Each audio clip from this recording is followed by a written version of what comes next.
evening, ladies, lords, lasses, and all those in between. It is I, your humble game master, the Deathly Shad, here today to bring you some more Rains of Vitrium content. Woo-wee, howdy you. And joining me today are my lovely players. Agathar, say hi to the people. New Mike, who dis? New Mike, who dis indeed. Morrigan, say hi to the people. Same Mike, who dis? Yeah. Francois, say hi to the people. Who are these? Who's this Mike guy, and why is there so many of him? Soren, say hi to the people. Hello, everybody. I don't know who Mike is. I think he needs to get kicked out. Oh, New Mike damn. and old Mike should have to fight to the death. There's only allowed to be one. And Vonnie, Except say old hi Mike to the is people. XLR. Hi everyone. I don't know who this Mike is. Shy, shouldn't you know? You're the one that lives near the Bronx? Why is Mike I a do. Bronx exclusive name? Because he was walking there. Hey, God damn it. Mikey. At any rate, thank you guys for joining us today. Remember to like, subscribe, comment, all the other jazz, and so on. Get right into the action. When last we left our adventure, Agathar the Kobold Rogue, Morrigan the Halfling Divination Wizard, Francois the Rabbit Folk Monk, Soren the Rabbit Folk Samurai, and Vonnie the Rabbit Folk Smith, party after experiencing a lovely performance in which everyone participated in one way or another, rest for another day, getting ever closer to their end goal of Morrigan.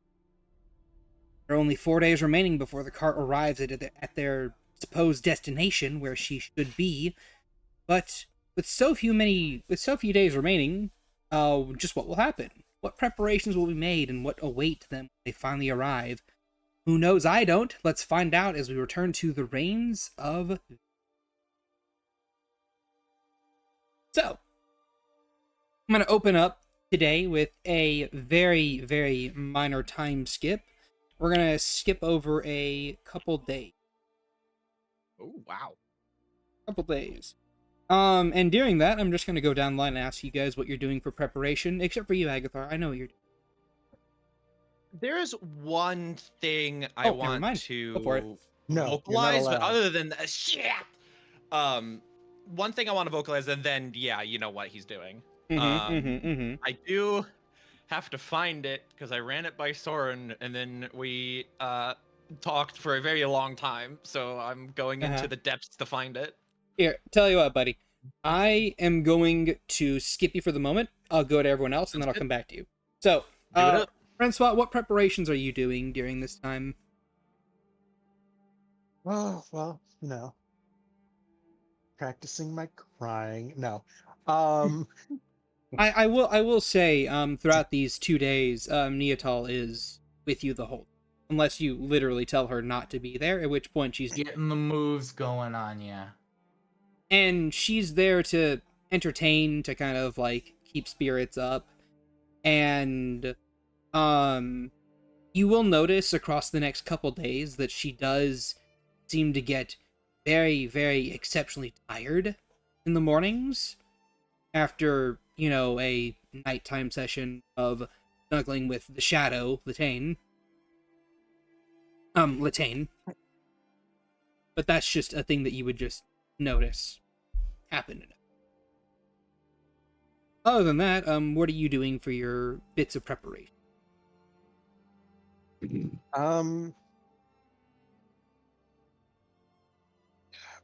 Probably.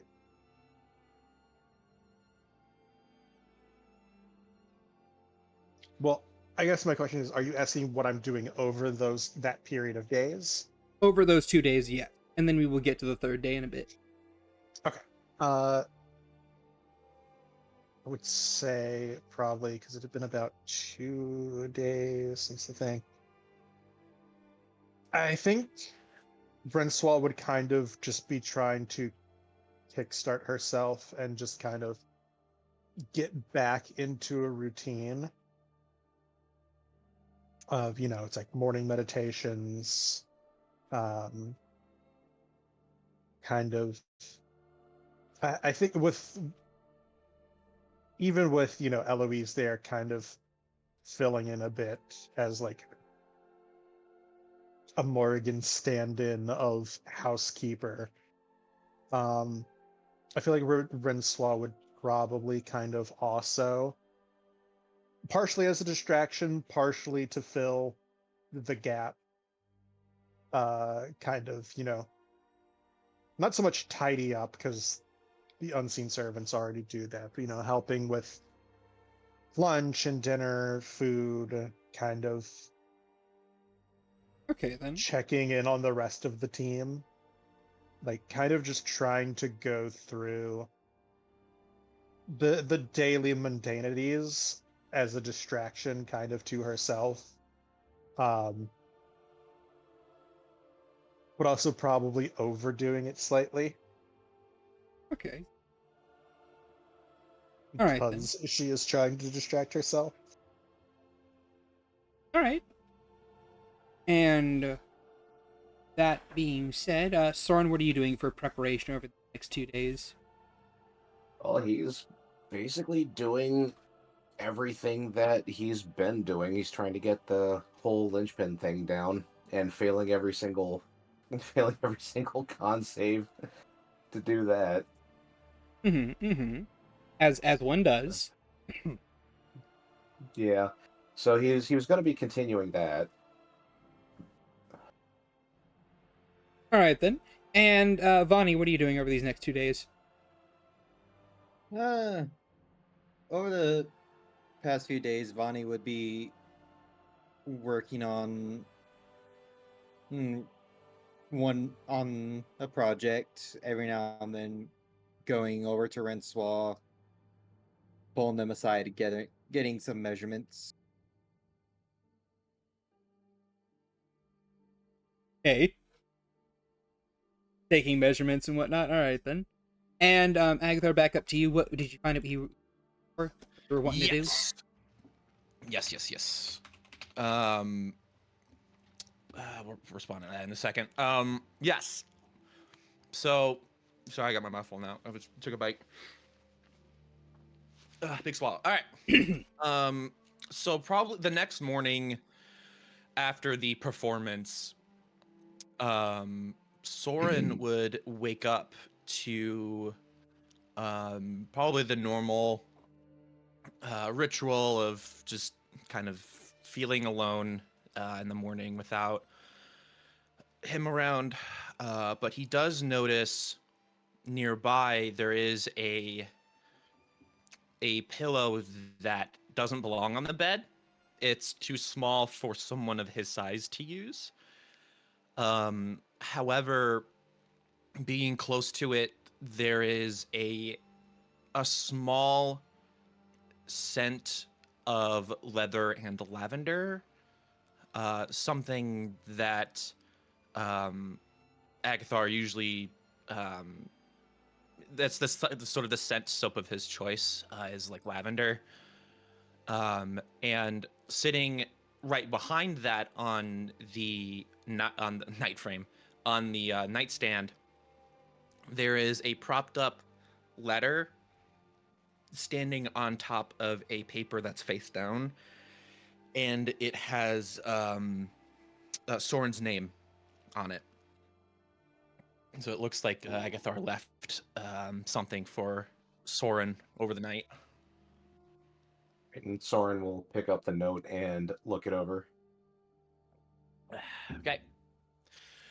So when he opens the letter, he's going to find written inside, "My platinum angel, I was worried about the little shindig those travelers put up, but perhaps I was too paranoid. It seemed too perfect to not do anything to us. When I figured out that it was what it seemed, the only person that was charmed in that audience was me. The only thing I could focus on was you. Your performance was enrapturing. I loved every second of your creativity and your grace. Your commanding words were invigorating. Your hair flowed like a river, nourishing the land around it. I had to capture a combination of moments into one picture. The amount of love I put into the scene is only a microfraction of love that I have for you. I yearn for the morning where my training is complete so I can be in your arms and drift into your embrace. That day will soon come, my love. For now, endure. Your little muffin forever, Aggie." God damn, the Riz. That literally, I'm not even gonna lie, that brought some tears to my eyes. Just like, The holy Rizzler. shit. Damn, Little dude son. loves his big Soren. Rizosaurus Rex.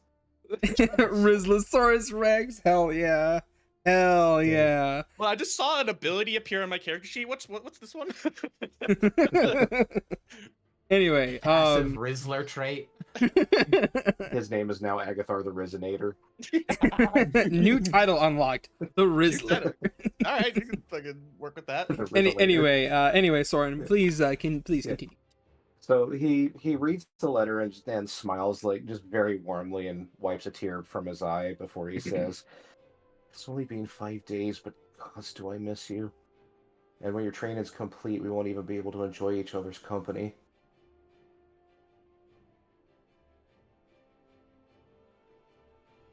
Maybe if you look for him, it will go by quicker.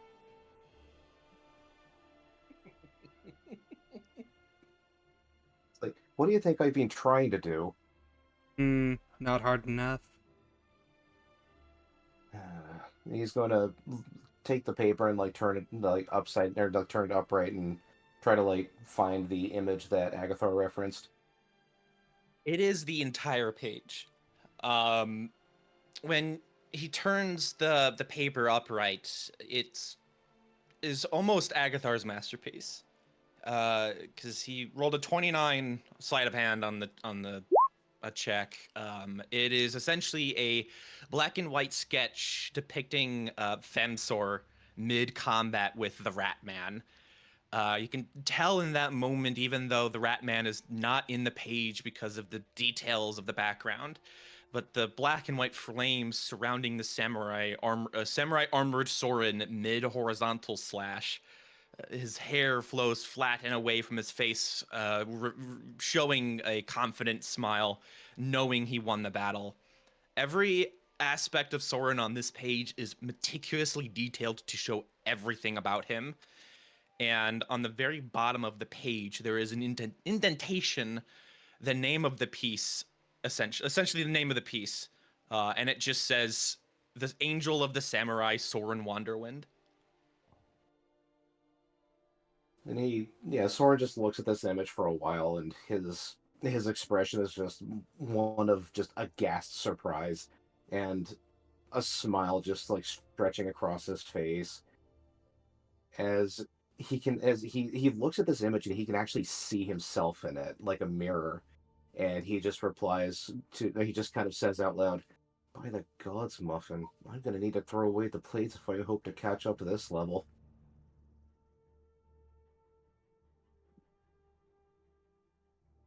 And then he takes a picture and puts a finger on it behind the spot where, or behind like a spot, the spot on the picture with him in it, and then he just kind of like rubs it on his sternum a little bit to try and leave his scent with it as well.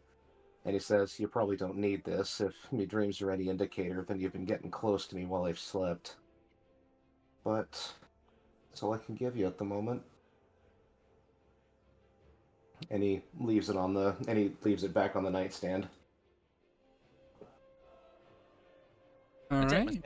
Mr. All right. Well worth the deviation. Let's go. In addition to all of your preparations, Riven joins you in the training hall on more than a few different days, Soren. Cecil is very lovely vibes that Agathar is always spying on. From up above. Eloise is always in front of the map trying to figure out where they are looking to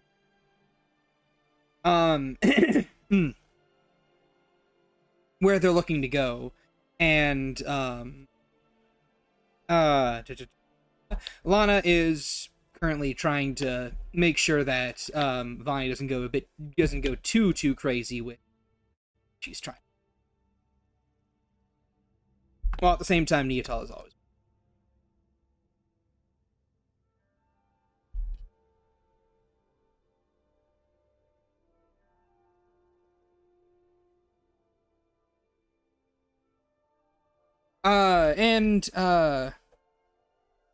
What else am I? Oh yeah. So that ends, or that concludes the 2 day. I will start with each of you. Francois, you wake up with a very sleep deprived Neotol and a very well rested looking Latane, just like, yep, good times, swaggering out of the bed to reconjoin Neotol again, as she just kind of sits up. Hey, Francois, sleep well? Francois kind of, he doesn't respond at first. Neantal watches her kind of swing her legs over the side of the bed and stretch a bit before she'll walk over to, because Neantal's just on like the floor mat or whatever that she had set up. Mm-hmm. He is.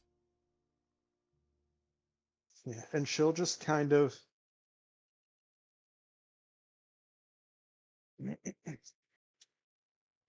she'll wander over uh and she'll kind of kneel down uh and she's going to basically not hard, but like kind of just grab her by the chin and start tilting her face to like look um mostly at, you know, eyes, like very clearly sleep deprived, but more so because she has a sneaking suspicion as to why Neatal has looked more and more and more tired every day. Well, As I roll shit for Arcana, this is a pseudo spell effect. Okay. So you get your Mel training bonus. As you're kind of like staring that's at true, her, I get advantage. yeah, it's 15. As you're kind of like staring at her, and she's kind of like looking up at you, like she blushes, like, "Hey, Francois, what? Yeah, what are you doing?" You can ascertain that yes, for Neatal to keep Latane out, she has to be.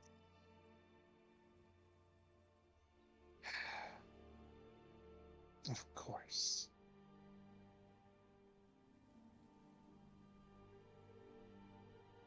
And she'll kind of, you know, let go and stands up, kind of running a frustrated hand along like the back of her head. Of course, I should have known. Shoulda known what?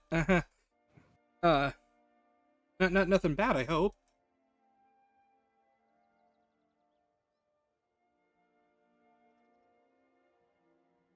So when were you going to think of telling me that keeping Latane requires concentration? Well, I mean, it's not necessarily concentration I need to keep.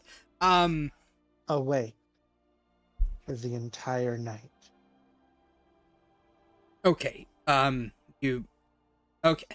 Um, I was gonna wait until you were feeling better to, you know, say that. You not sleeping does not make me feel better. Well, I mean, In fact, it makes me feel significantly worse that I am taking advantage of you. hold on now. You're not taking advantage of me. If there's anyone taking advantage of the situation, it would have to be Latane, because, I mean, you know, Latane is your shadow. in some ways, yes.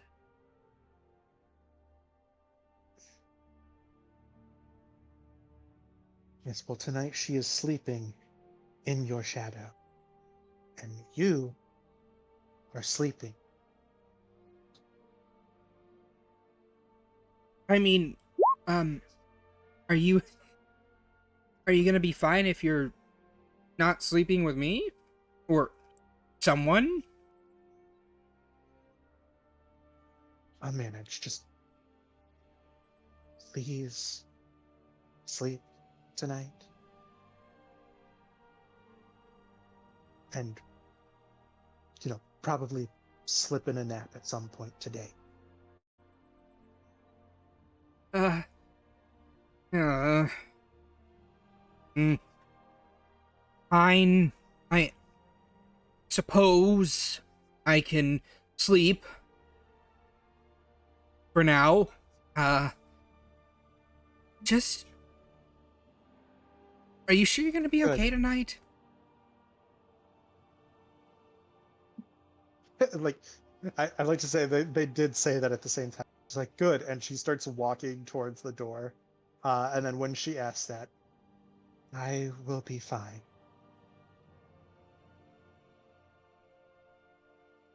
She, eyes you for a little Do bit. you want to get rest or come down for breakfast?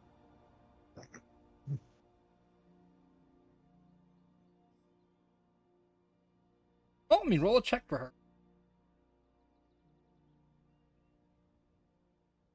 Yeah.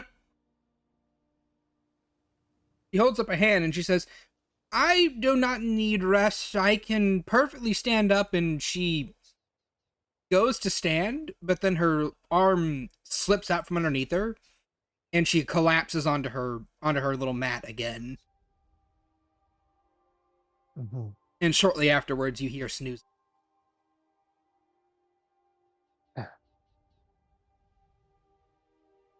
And she rolls her eyes, but she'll flick off the light and very gently close the door to her room with a silent click, before going down to breakfast.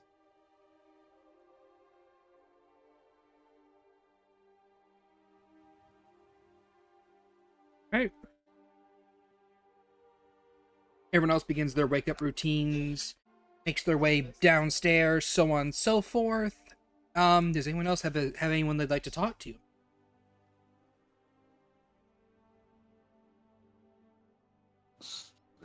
Soren would probably notice that Neatal's not down there. I'm assuming like all of the rest of Team B is. Mm-hmm. Yeah, so he's gonna come down for breakfast before he begins his training regimen for the day, and will notice that she's missing and go, "Oi, where's Neatal?" Still resting. Oh, she she have a late night or something?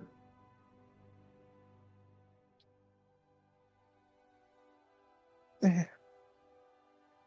She just hasn't been sleeping well. I think she's been worrying too much about me.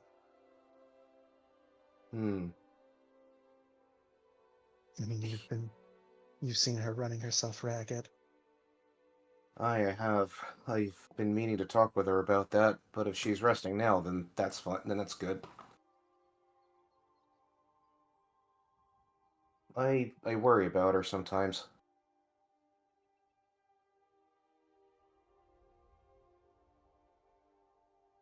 She'll be fine. He nods and sits down at the table.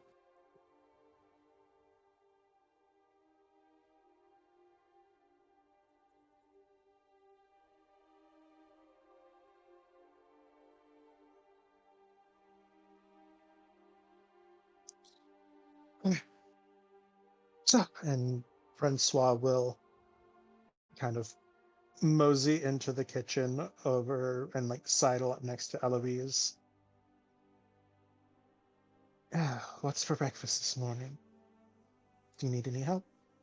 Um, a little bit of assistance with cooking of these eggs would be fine. I currently have Anna making skits. Looks over to Anna, who's currently in the process of punching dough. Like hardcore, just like, oh, you think you oh, you think you got this? No, I got you. Well, boom, boom, boom, boom. It's like I'm the strongest. Boom, gorilla boom, slamming boom. it. No, Yes. sorry. No, sorry, my brain went to the fucking. Never mind. No, my brain went to the cooking scenes for Metaphor Fantastical. Oh, what? Nothing. We'll look it up later. Yeah. Alright, homie. But yeah, she will. Hmm. She will set about helping with eggs.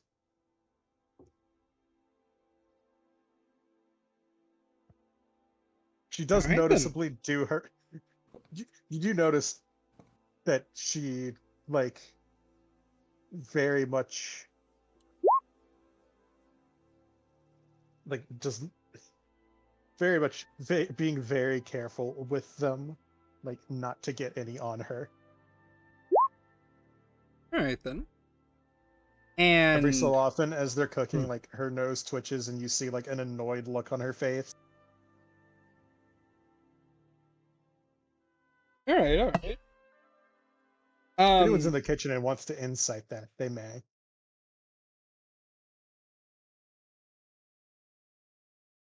Well, I will leave that to players first. Bellathar will give it a crack. Go, Bellathar! I gotta pull up her sheet. Natural one.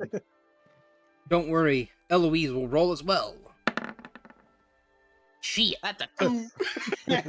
I think that Eloise got like a 15? Check. No, a 16. Ooh, in the world. Okay. I mean, Bellathar knows a lot of what Aggie knows. Mm-hmm. Red Swad doesn't eat animal products. She probably just doesn't like eggs. Eloise.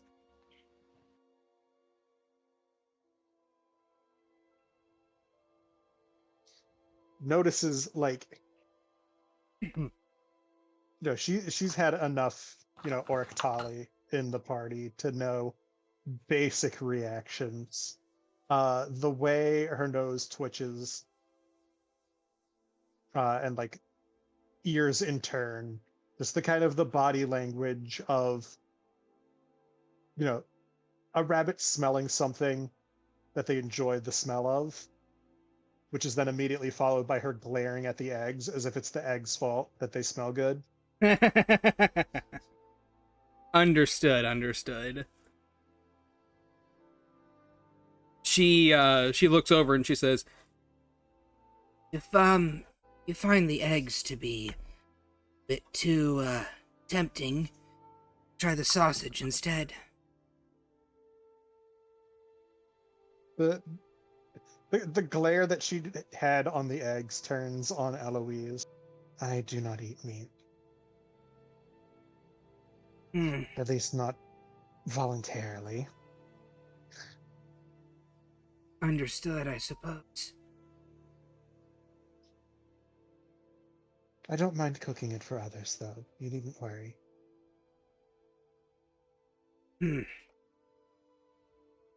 Oh, just let me know if you want to swap stations.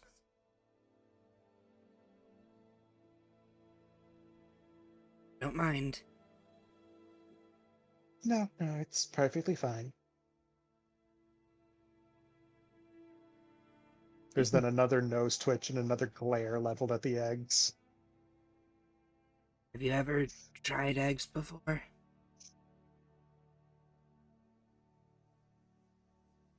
That depends, Shad. Has Mel ever slipped eggs into her salad? Yes. Do you even need Unfortunate. to ask? Yeah. What a It's sad. terrible mother. It's So like knowing calling- Mel, it wasn't even like normal eggs. It was It was like wyvern some fucking- eggs. Yeah, exactly. The thing about She's wyvern like- eggs is if you misprepare them, they are poisonous. See, the funny Yeah, thing is, naturally. I can kind of imagine Mel doing this and like putting it up on TikTok like those horrible mothers. Oh, no, she wouldn't. He has to keep her training methods secret. Well, here's the thing: she wouldn't even say it's training. She just puts it up for the views. Anyway, but yes, she has had eggs before. It was not a very good experience. Yeah, she. Hmm. This time it's less of a glare and more just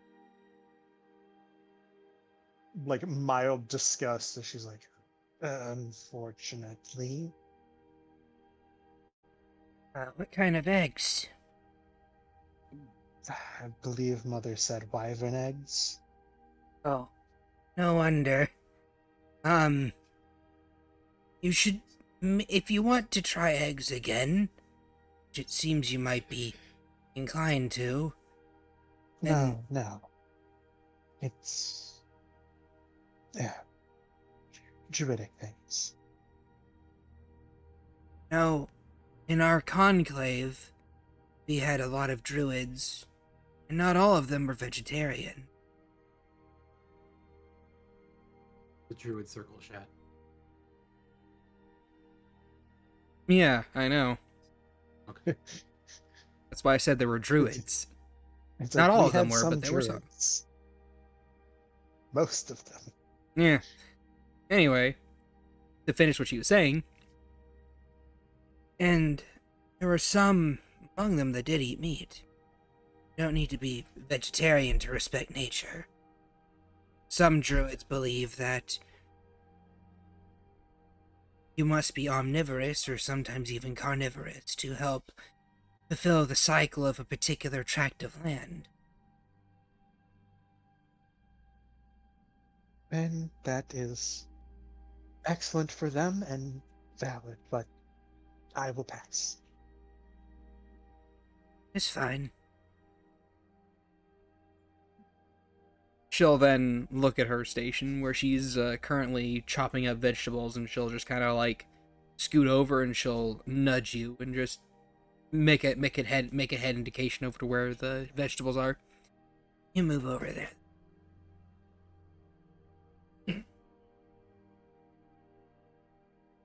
She will kind of turn, look at the eggs, look back to the vegetables. And she will make neither comment nor complaint. She'll just scooch over. Okay. And we'll begin prepping the vegetables. All right. So, the three of you, with Anna included, make a fine breakfast with some salad, some eggs, some bacon, some sausage. You know, normal breakfast things. Biscuits with gravy on them. Like at the beginning of them starting to do that, Soren will kind of just like peek into the kitchen, and you don't need to peek into. just- It's right there. It's open. he'll walk up to it and like stay out of it for the time being, but he'll just look at the three of them and say, "Hey, do you need any help? I now beginning to realize I don't really do that much in here for everybody else, so I'm kind of wanting to make myself useful." You want to make yourself useful, huh? Well then, take over these eggs while I make the tea. Sure. And he'll walk in and start to prepare following directions. Remember, you need to make at least, I want to say 20 people's worth of food to make sure that Amalia gets enough. Yeah, I was about to say it's like make 20 people's worth of food. 12 of them are for Amalia. The last We're time not I feeding didn't. the travelers. I mean, no, they're included. She'll actually stop. She'll look over and like she'll notice a little tentacle of slime with a little eye on it just peering into the kitchen. She has been barred from being in there. And she'll look over to Soren. Better make it 25 people's worth. Soren will probably catch the eye and say, it's probably a good idea. And he'll begin working, and he's going to be asking for directions, because he hasn't really, like... He would have like prepared his own food out in the wild, not like when he was by himself, but it would mostly be just like roasting wildlife that he'd caught. Okay. But he's never cooked like actual meals. All right then. Roll me a survival check at advantage because Eloise is helping. Survival at advantage. 25. Ooh, nice. It comes naturally enough. You know, it's just making sure that you also have like 25 portions that you're serving up at the same time. So like maybe the first couple servings are like, you know, not terribly great, but like after that it's just smooth sailing as you kind of like get into a rhythm and just start kind of like, you know, cooking it up, you know, serving it up and so on and so forth. And I want to say you're able to make 25 servings no issues.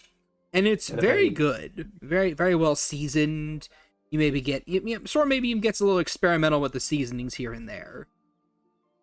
And if there's any knife work involved, he's of course going to be using some of his samurai training for that. Oh yeah, no, for sure. like you get like a meat, like a roll of sausage meat, kind of like toss towards like the middle port, and you're like, hey Eloise, watch this. You gotta like toss in the air and just you know, samurai slash just like a little whoosh, and just like, you know, air cut it, you know, Fruit Ninja style, and it just kind of like falls into like little into neat little circles onto the meat. Yeah, Omni slashes the meat pretty much. And it just kind of like falls onto the skillet, and Eloise is like, good job. Just remember, keep the flashiness to the battlefield or training room, not to the kitchen. Like Soren ends up using like just instinctively using Migi and Hidari for that, and this, when he sheathes them after the sausage lands on the tray, they're both just like, really? We're cooking implements now? No, not really. This is the balance point.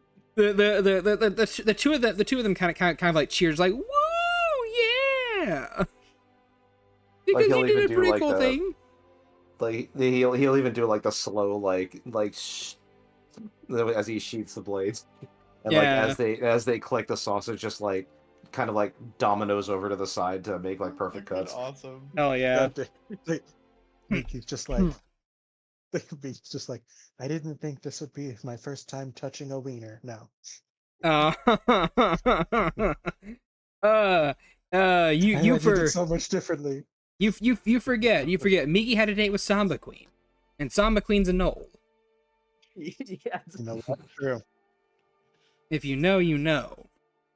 Demonetized. Yeah. Can't demonetize what's not monetized. Hell yeah. And basically, you guys cook breakfast, and it's a very lovely meal. Cinder, Ember, and Ash all make their way down as well. Take seats properly. Cinder actually strolls by the kitchen. Hey, look, it is Robin, Lord of the Mice, no? I am kind of the lord of the breakfast today. Ah, but so it You're hungry? seems. Oh, you know, we are always starved, at least a little bit, no? So now you're saying we've got 4 Amalias here? Maybe not that hungry. I would put us at around a quarter of Amalia. So only roughly 10 out of the 50 servings you have to make for no? All right. Well, I think we prepared enough here. He'll actually move into the kitchen and just kind of slither between each of you to kind of like pick up the various serving trays and just kind of like lift them up, not to take them, but to kind of like help you bring them into the dining area to place them at the table. Like Amalia does the same thing, comes in and picks them all up, and before they get to the table, half of each tray is missing.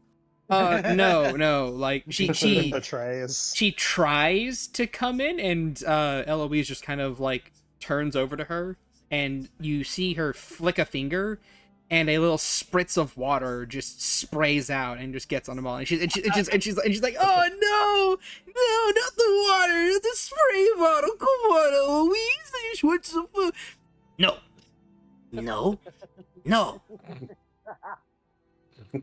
You will. Bad. You'll eat when you eat, Amalia, and not a moment before. Calm. Swear to God. Eloise went full traveler there for a second. He's a traveler the whole time. Oh my gosh. That's why I dislike them.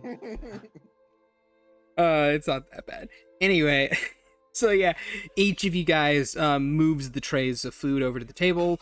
They are portioned out evenly enough. Amalia gets her own little like baby table in the corner of the room where multiple large platters of food are sat down in front of, where she's just like, "Oh, I could cry, it's so much." So much more than Mori would give them. And then just kind of like just into the belly, gone.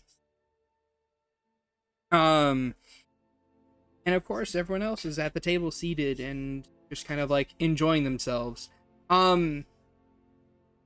People will notice that Soifang is not present, but also Agathar, you would notice that there is a plate of food placed, out of the way from everyone else. Just, casually. Uh-huh. Yeah, and Soren would have helped to prepare another serving for her as well. Yes. Has it been you don't. picked yet? No, it hasn't been taken yet. It's implied that it's for you, but I see. yes. I understand this. Yeah, you do understand this. I would hope you understand. I want you to understand this. I understand it. Good. The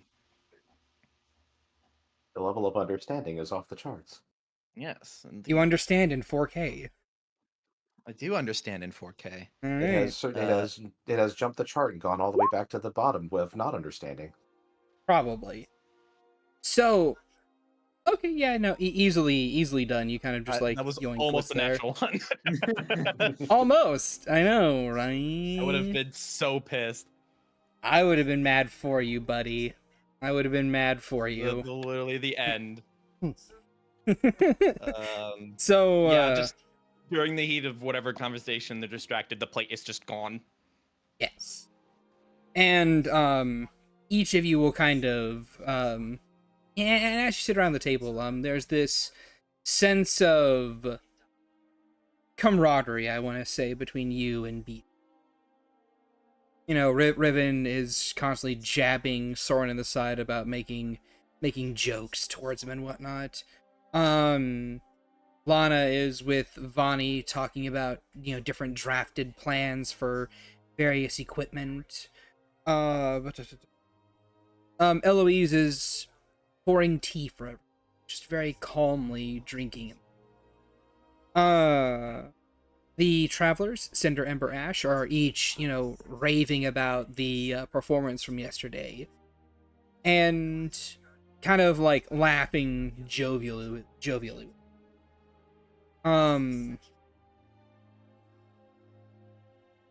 And Cecil is sitting in the corner, nearest to Belethar that he can get without, or that they can get without, angering anyone.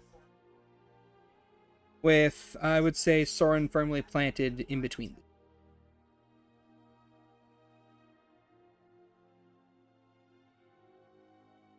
And, of course, Neatal's with Rensois just... Well, no, wait, she's not there. She's asleep. She would be there. She's sleeping. She would be there, but she's dead asleep right now.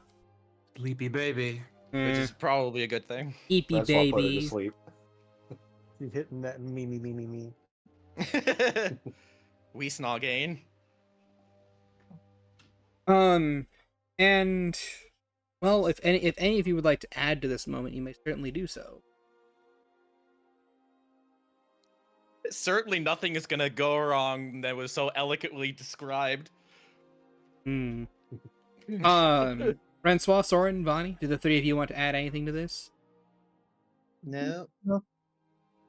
As the cart gets ripped in half. Yeah, right. So Roll for initiative. yeah, Uh. Soren is probably looking a little more uneasy today than he normally does, and than he has this entire trip. As the day gets closer before they confront Morrigan, but he's eating his meal. All right then.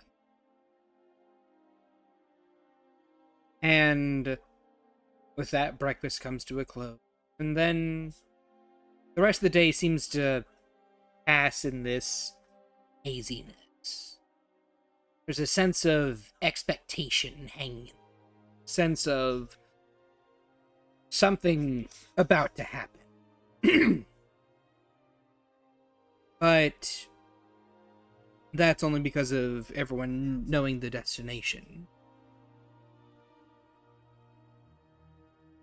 I will say, at a point in time,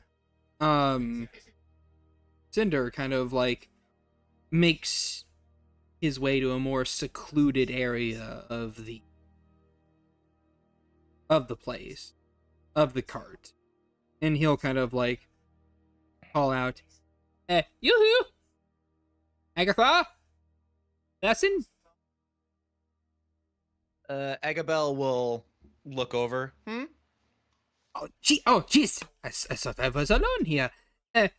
Question, would you happen to have the key to this cart, the thing that controls it? Yeah, why? Well, I was thinking that while you and your comrades were going to go hunting in a day or two, that maybe you could leave the key with me, and we could basically wait for your signal and just drive the cart up to where you are, so that way you don't have to worry about where it is. Don't take any offense to this. The key isn't going anywhere. I don't imagine us needing something like that, so the key is gonna stay with me. Okay. That is fair, I suppose. I was just thinking that me and my siblings were going to be waiting here on the cart, and Amalia as well, and well, I don't think that you would want Amalia to have the key, so I was thinking who else would have this key, but if you're wanting to keep it for yourself, then that is also fine.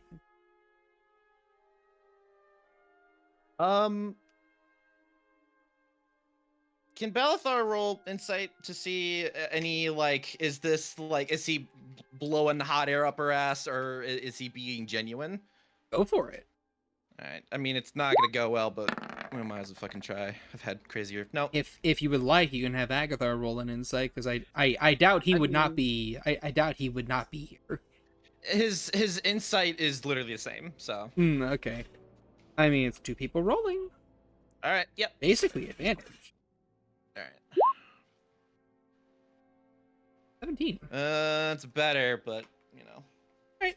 With a 17, you get the sense that, he's trying, he's being honest about things as best he can. In fact, going off of precedent, you would say that he is trying to be as helpful as possible. It's one of those things of like, he knows that people don't trust him, and he knows that, that you guys are gonna go do something dangerous. He also knows that, like, this wagon's kind of like your only escape route. So he just kind of, like, he wants to keep people alive and safe. But he also doesn't want to get involved in your business personally. Right. So that's kind of like his thought line, his processes. Yeah. Bellathor will think for a moment and then relay, well, how about instead of just chilling in the car, you could come, not want to say come with us, but trail for a while, and then maybe halfway you just sit tight, and if you notice anything wrong, or if we're gonna need assistance, we can call you in and you guys can be close. Because I can send to you, and if you guys are close, then you can jump in to help. But you know, Hmm. the key to our home, I think it's gonna stay with me. Uh, uh, while I understand that sentiment, I also don't want to get involved in whatever this is. I understand, but you know that's why I say stay out of the way. You know, like stay back quite a bit. You don't have to be like on the edge, but nearby enough where if an emergency happens, you could potentially get to us. But you know, far enough for you to stay out of it.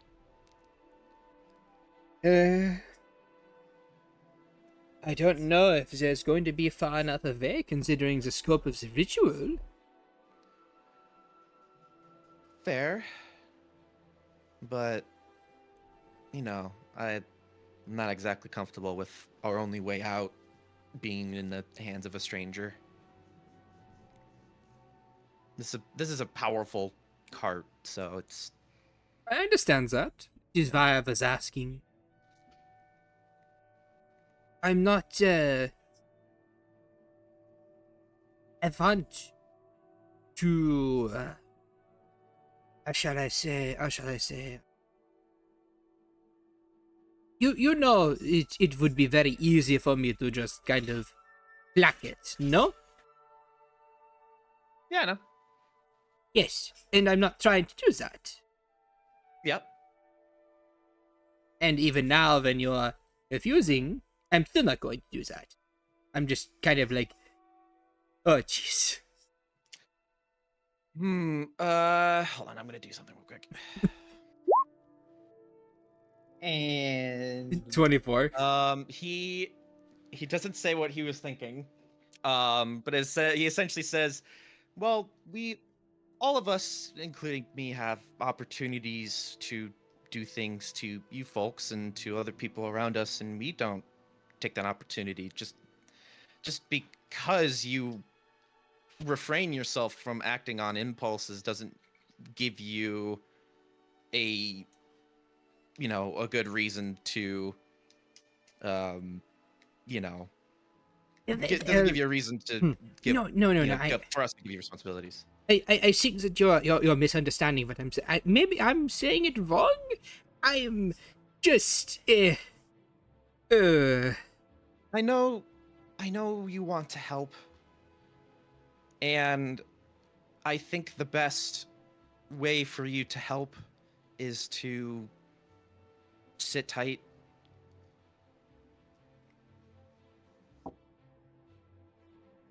I don't know how we can have you be helpful and stay out of the way without jeopardizing the cart. And I want to trust you more, but this is it's a big step forward, and I'm not ready to take that step. which I understand. I'm not trying to I'm not trying to force you to think one way or the other. I'm just trying to put the idea there, so to speak. You know? Yeah, I understand. I think we'll be okay, but if you sit tight, keep the cart safe from where it's at, I think that will be helpful. Of course. And before you go, kind of like looks left and right before reaching into his robes, and he pulls out a like a fistful, a fist-sized container of this deep ruby red liquid that he hands to you. Mm-hmm. Yeah, you should have these. What is it, Shade? Okay, is this an Arcana? If you want Arcana, you can. Absolutely. It's bottle. 28. Oh, this is still to GM. LOL. Yeah, it's fine. That's a supreme healing. Okay. Basically 80 hit points in a bottle. Mm-hmm. Okay. Oh, okay. Yeah, this'll be helpful. Hopefully we won't get to use it, but if we have to, it will be very it'll be good. Thank you. Yes, I got it from I got it on a discount from a friend. Mm. Enjoy yourself and your rest of your day. Hopefully you enjoyed the performance from a couple days ago. I did. I really did. Seeing Soren up there and the illusion performance was really great. Lifelike, I would say. Possibly. Who knows? I certainly don't. I don't. Yeah. I like you. Agabel will like pat his arm a little. This is just so I keep getting names right. This is Cinder. Yes, this is Cinder. Okay. He pats Cinder's arm softly, and he says, "I do appreciate you looking out. It's good to have, friends, but you understand." Yes, your trust was recently crumpled like a small paper ball and tossed into a fire. Yep, and I was taught to keep trust in a bottle locked in a safe, rarely to be opened, so I've learned my lesson a few times. Well, look who's talking, no? Yeah. I suppose I've had opposite experience. Yeah, prepare for the worst, hope for the best. Yes, I suppose things really opened up for me whenever I met my wife. Yeah? Yes. And, are travelers known to settle down like that, or are they always like on the move? Like, do they travelers getting partners? Does that make sense? From what you know about travelers, they ask questions or they speak only in questions. They don't really talk much about themselves or their personal lives or anything of the sort. Quite literally, this is the most you have ever learned about a traveler. Yeah. Ah, a wife. I didn't don't take offense to this. I don't mean this to be offensive. I didn't know travelers or travelerkin would settle down with somebody. He quirks an eyebrow and goes, "Settle down? Oh, that woman? Never. No.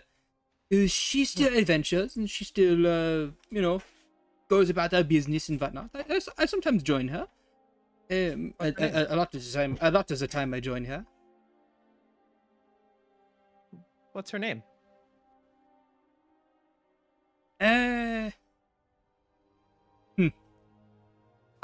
knows? I don't. I will tell you this. Normally speaking, us travelers exchange secrets for secrets, no? If you wish to know my wife's names, then I shall require from you a secret of equivalent value. Oh man, I already kind of told all my secrets to. She who shall not be named. I don't really have any secrets to give, but that's a very fair exchange. Give me some time and I might think of one eventually. I have all the time in the world, no? Hopefully. We'll see. Life is short. Hopefully not too short. And he'll give a small smirk and a little one finger salute before turning around and walking away. Okay. Life is short. I should know. I'm a kobold. Yeah. Hopefully it's not short like me. During that exchange, did Agathor Prime notice him slip anything, do anything funky? If you want to, you can roll perception. I can sure as shit try. Oh shit. That's No. kind of the best I'm ever gonna get. No, he didn't do anything shady. He didn't do any. Basically, he kept a good 3 feet between himself and Belethar as kind of like a show of, hey, I'm not anywhere near you. I would have to act. You would see me reaching across to grab something from you, type thing. And even through all of his wild gesticulations and movements, nothing untoward happened that you noticed. Okay. Yeah, Nagathor's looking out for that because he is an exception to that rule, so he's being mindful of that. Yes, and if Belethar were to check themselves afterwards, like their pockets, their belongings, all that other jazz, nothing's missing. Nothing, and nothing new is there either. Okay. All right. No key, though, strangely enough. No, I'm just kidding. Well, Belethar doesn't have the key. Agathor Prime has it. Well, Yes. funny you should mention that. I'm just kidding. I figured. Wife, why? Yeah, so Belethar will kind of shrug to herself and go back to probably chilling out with Rincewa. Okay. And with that, unless anyone else has anything they would like to do or say, the day will pass by as normal. Well, Soren wants to try again. I will say you can just do those rolls in the background, and I'll tell you if anything comes from them or not. That sounds okay. Okay. So normal con saves. How many am I getting now? You get 1 con save. I'm trying to think of how many in-game days it's been since my last one. Oh, make a wisdom check at advantage and then a con save at advantage, and just we'll see what happens. I guess This will account for multiple. There you go. points. Wisdom save. You said wisdom save, not check. No, yeah, wisdom check, same difference. My fault. Wisdom Just check. decrease that by Still decent, 4. though. Decrease it by 4, so 19. Yes, And 19 and 24. 19 and 24. Okay. Finally. Let's You go. don't pass out after using a couple of your abilities. You realize that you get about your proficiency bonus is +4. Yes. Okay, you get roughly 4 pseudo spell slots to work with. Ooh. The way this works is you can use 4 first level style effects, 2 second level style effects, a 3rd level effect, or a 4th level effect. But keep in mind that each time you do one of these, there will be a requisite con save afterwards, with a DC based on what level you used, and if you fail that, you will take a level of exhaustion. Oh dear. Okay. You are baby. Yes. Get your little guy. So, but yeah, when he realizes that he's not getting exhausted from that, he's going to Not getting as exhausted. Well, he still has enough energy to do like one other thing, right? Kind of, yeah. Yes. Yeah, so he's again like kind of like breathing heavily, but with the pillar standing there as it is, he makes a cross slash like across it to basically try to sever it, and then does a kick into it like Rensois taught him to send it flying forward. All right, would you do so? And it probably shatters into a big cloud of sand, and he's there kind of tuckered out, just smiling, and goes, "All right, progress." and that will be where he stops, and he meditates on that for a little bit. All right. And so the day continues to pass by, and with no one else to talk about anything in particular, you each begin to basically bed down for the night. Renswa, Neatal does not choose to bed down with you because you're basically you basically said that she needs to get some real sleep, and she basically sleeps the whole day. She wakes up for like food on occasion, but other than that, she spends most of the day sleeping.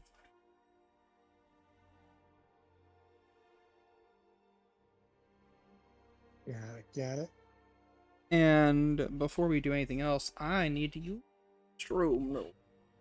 So I'm gonna call a 15-minute bio break. I'll be right back. Great, because I Right. also need to use the bathroom. I'll take care of some dishes then.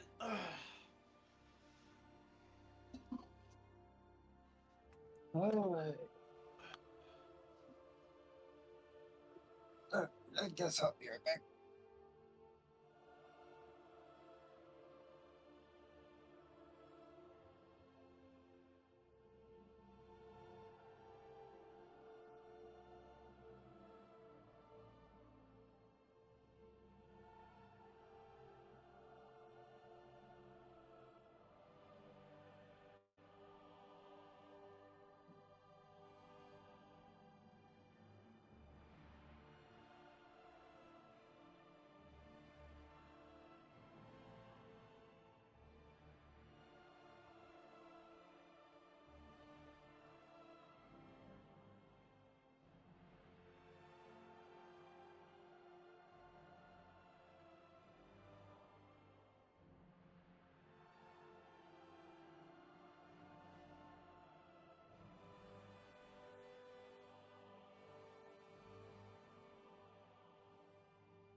Hopefully, maybe it's a deeper issue than just us.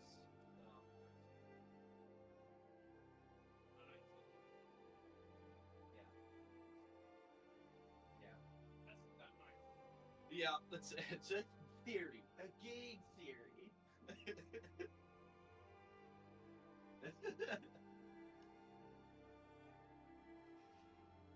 Oh God.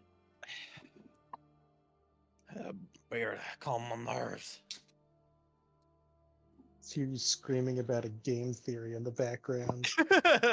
We got our there's some standing water in our when we shower. There's just standing water in our tub, and we tried pretty much everything to deal with it. And the pipe is weird, so we're just gonna have to put in a service request, and we put out some theories, and that's what led to the game theory. All right, I'm back. Hello. So, are you guys? Is everyone else still here? Yes. I'm here. Yep.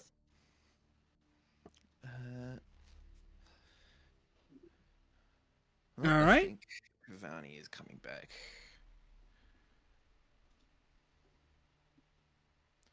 And everyone's here. Yep, I'm here. Soren's here, Agathar's here, Morrigan's here, Indubitably. was here. Bonnie, are you here, buddy?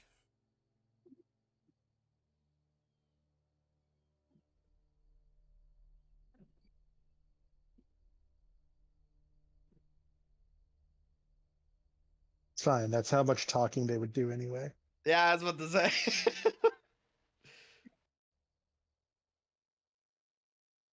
Hey, look, There he is. look at that. Nice. All right, so we're all gonna die.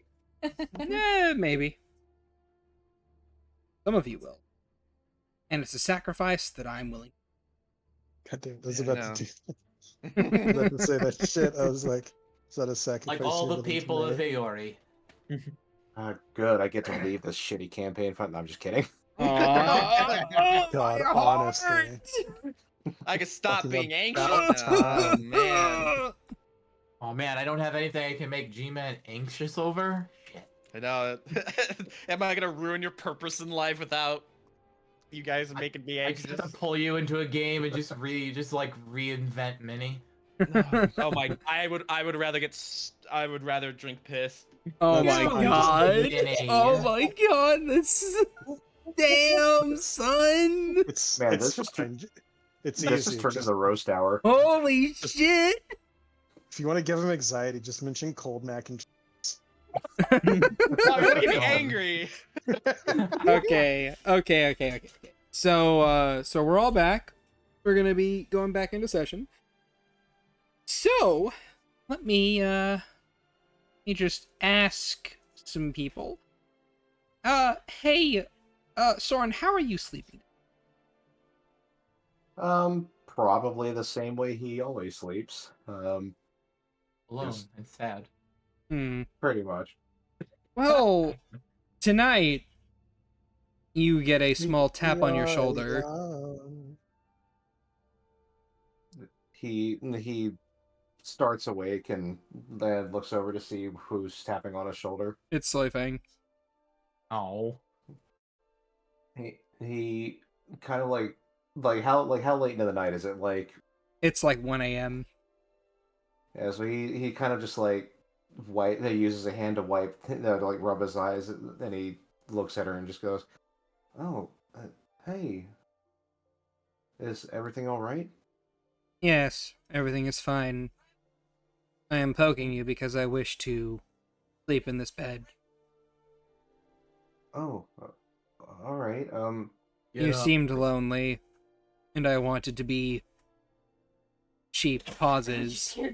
There is the sound of a small, maybe gagging noise before she continues. Kind. Oh well, he insight to see if she's really like sickened by the idea. Go for it. Advantage or normal? Normal. 19. She isn't disgusted by the idea of like sleeping in the same bed as you. Moro just, being kind, quotation marks, to other people. Oh, like well, that was kind of what he was like trying to see. And he goes, She has trouble saying the word.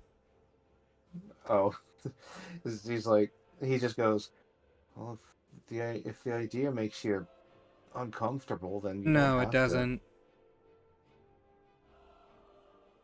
That gag noise kind of tells me otherwise. No, it's just the word. Yes, a Oh. small gag again. Kindness. Maybe Aggie and I can work on that for you. Maybe. But I want to make him blush. Now roll over. God he damn it. he goes, well, if you insist, and he rolls over. All right. She climbs into And bed there- with him. and there's a smirk on his face, so he's like it's basically just like a joke of like, well, if you insist. Basically, so the way she gets into the bed, think of it like liquid is slithering into the covers. That is how smooth it is. Turns out she's a squirrel mimic. Sorry. So, And basically she kind of like presses her back into your chest. Now, arms around me. like his arms were already there. Like Okay. he didn't need to be told. Okay. Yeah, never mind. So it's more now arms. Oh, you're already there. Okay, good. I know how to cuddle. I just don't get much opportunity to do it before, Aggie. I know. He's doing training. And I understand. But at the same time, she doesn't continue. He kind of he cautiously just like nuzzles into the back of her neck and he says, "I know, me too."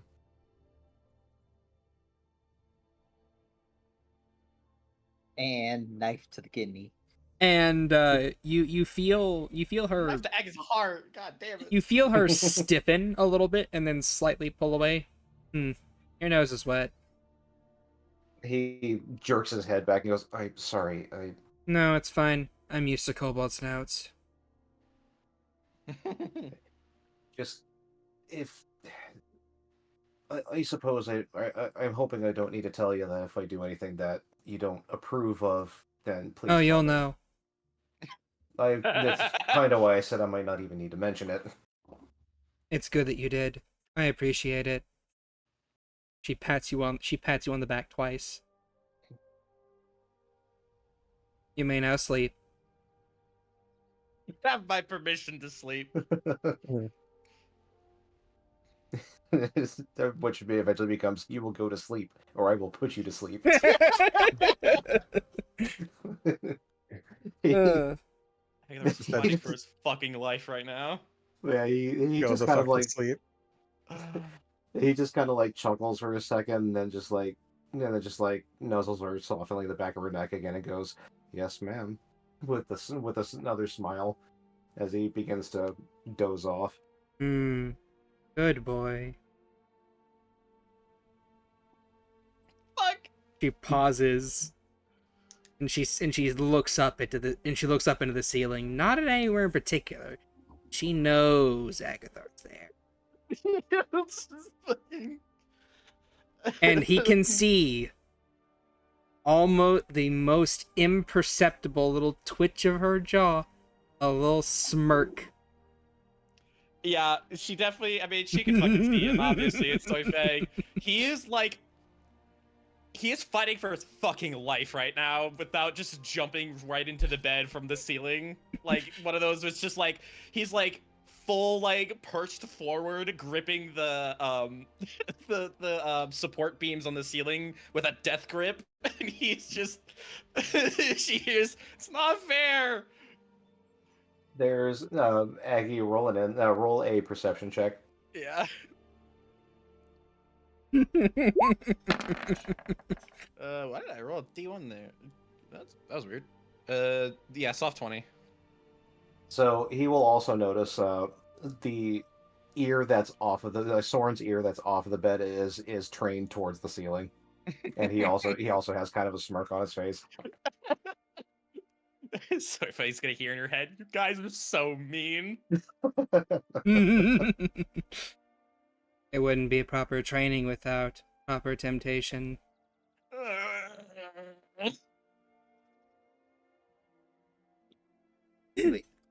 Start all over. Do it. If he wasn't so already deeply invested. All right. At any rate, so with that, Roll a wisdom save, Aggie. I'm not gonna force that on him. He's fine. I was just not gonna roll him. So I'll just leave. so with that in mind, Next up, Vonnie, how are you sleeping this? Like a baby. Vonnie's probably sleeping in the forge, just working. Nice. Very The, nice. the smith hammer just resting on her chest as she's laying down on some boxes that are just thrown up against the wall. All right. I'll say you probably fall asleep with Lana in the same room, right? Probably. All right. You probably don't wake up. You probably don't even feel it happen, but like you get picked up from where you were and slowly brought to an actual bed and laid in before getting tucked inside of it.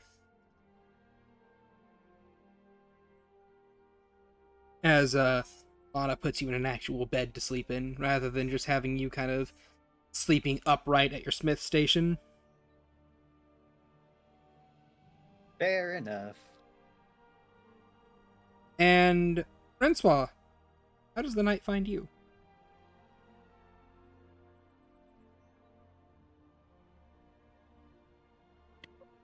The night finds Francois perfectly well.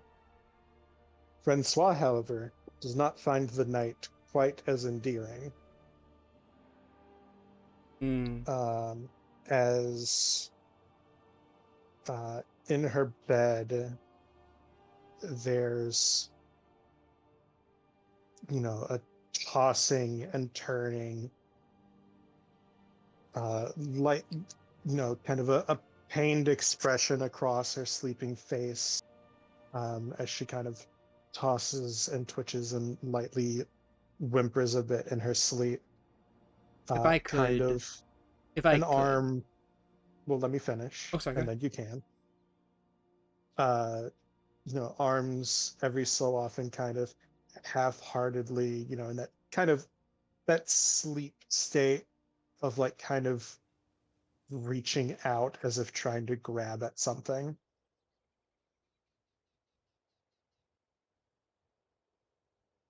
Well, I actually have an addition to this.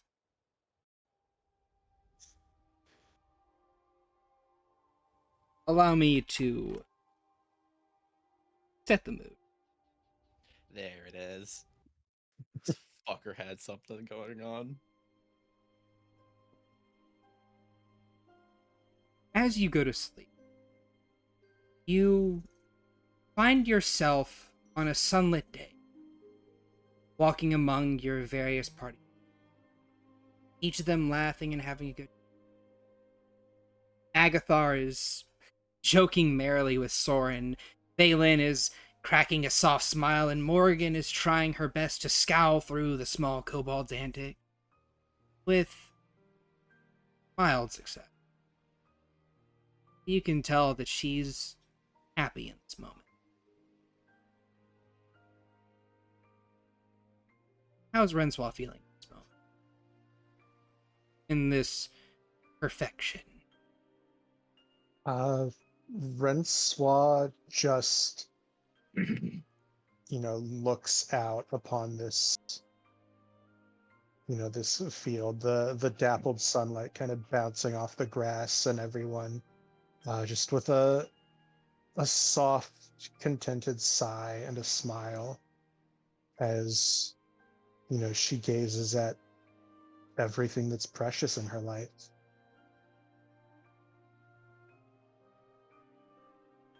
Mm-hmm.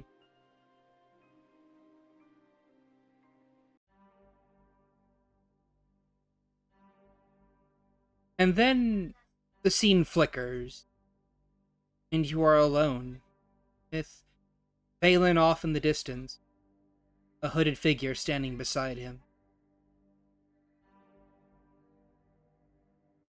Everyone else is gone. Just you in the dark. Him off in the distance. What do you do?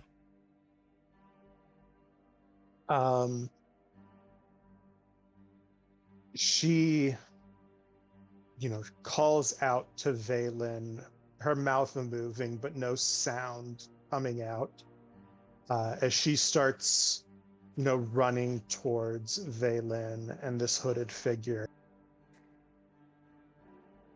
The one arm kind of stretched out towards him, much as her body kind of half-heartedly does in her sleep. Valen, Hmm. if you'd be so kind, read this for me. Oh boy. So now 2 of us have gotten dream spelled. That's what I'm hearing. You're too weak for where I must go, Rensaw. Goodbye. All right. And try as you might, Valen moves away. Both him and the figure disappear, fading away into the shadows as the world bends and distorts. You find yourself among your party again, but Valen is missing. The world seems colder. Smiles aren't there anymore. And Morrigan is standing far further away than... What do you do?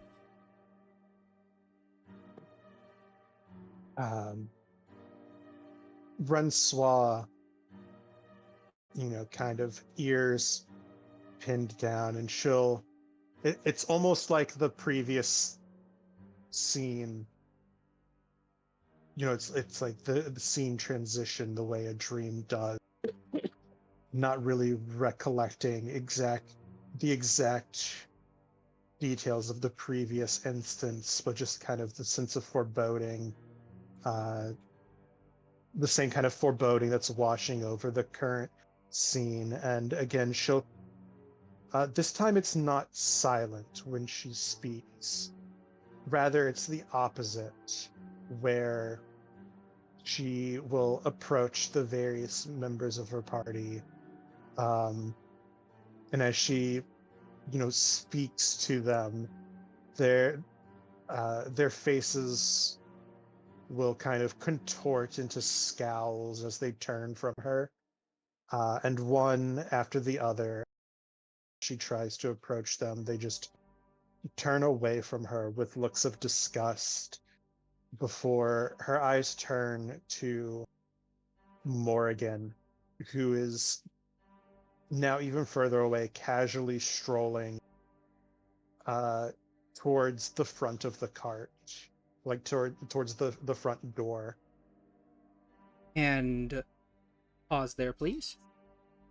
Okay.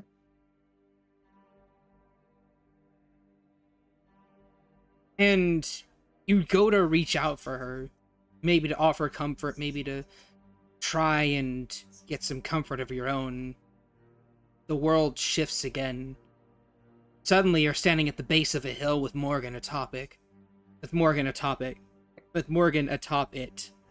The arcane swirling around her as she slams her staff under the ground, and Fox, please. I am going. You were too weak to keep your brother in line, and yet you think you can fight my demons? It was laughable to have ever believed that someone so weak would have even stood a chance. But I have you for warming my bed. It wasn't much. It was the best I could get at the time. And yet, before you can really respond, there's another flash of blinding light and she's gone. And before you can react, you're back among your friends again. Except this time both Morrigan and Valen are gone. Smiles have been replaced with hard-set expressions and looks of grim determination. Scowls of upsetness towards you. And yet, before you have time to orient yourself, the world shifts again, and you see yourself on your knees before a damaged and bloodied Agatha. Soren trying to feed him potions, but they turn to black ichor in his mouth. And as he spits it up, his eyes cloud over. Reach for magic you once had for that druidic connection, only to find it cold. You want to save him, to bring him back, to help him, but your magic fails you. Far too. Soren, your line, please. Why can't you bring him back? Why? Right. I tried. Sorry. I'm sorry. I'm so sorry. And as you begin to sink into despair, cry, the world. Actually, I shifts wanted again. to take it. Oh, for it. And she sits there kind of crawling towards, Agathar's corpse cradled there in Soren's arm, and with every, crawl forward and whimpered apology, it's like they grow further and further from her. Each like reach forward, nails digging further into the dirt, almost as though the ground itself slowly beginning to swallow her. And with one last she lunges forwards, an arm outstretched, and as the ground kind of fully begins to swallow her and she sinks down, almost less ground and almost like a pool of black quicksand, almost of just kind of the void. And the last thing she'll see before the blackness consumes her, she'll just see the lifeless corpse of Agathar, the head, take a jerky, twisted turn to stare directly at her with those lifeless eyes before the blackness takes her. And as this blackness takes you, you feel so small, so pathetic, so weak. Your heart races, tears flow freely as panic sets in. You find yourself clinging to the chest of a taller man, a rabbit folk. His common brown fur is disheveled and stained with a sticky red substance. Not his own, someone else's. Screams and screeches fill the air as he runs with you. Wet tears splattering the top of your head.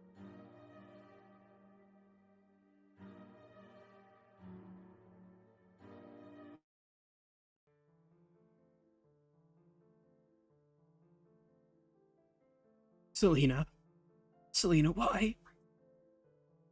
A name that resonates within your ear, as the sound of something scuttling through the woods can be heard giving chase.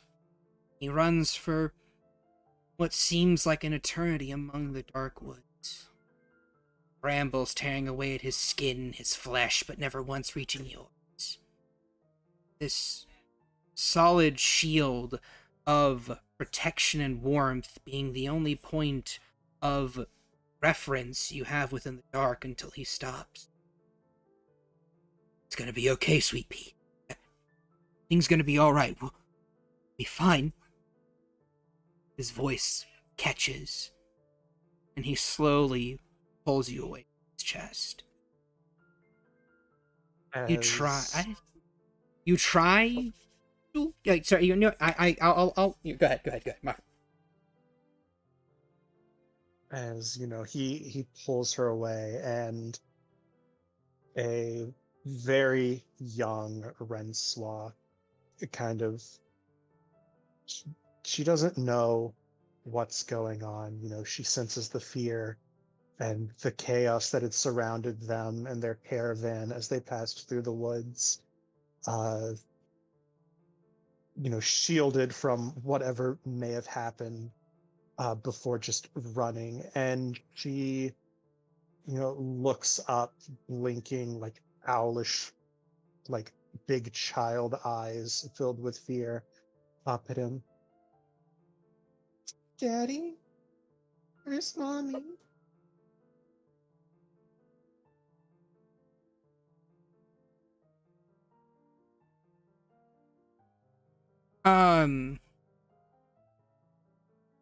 He nods at you, and he quickly shoves you into a hollowed out tree. The spines around the exterior pierce your flesh and draw blood as he still shoves you deeper inside. You'll be safe here, sweet pea. I promise I'll be back in a moment. I just gotta get mommy. Daddy, dark. No. Francois, don't worry. Don't worry. It'll be okay. I swear. And you look up into the evergreen eyes of your father. His expression is pained, and there are tears staining his cheeks, but he still brushes his hand along your cheek one last time. Despite all the darkness surrounding him, he's a beacon in the night. He holds your face for just a second longer before his warmth leaves you. He steps back. Meet again, sweet pea.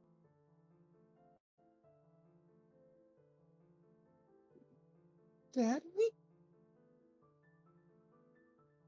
Then he's gone.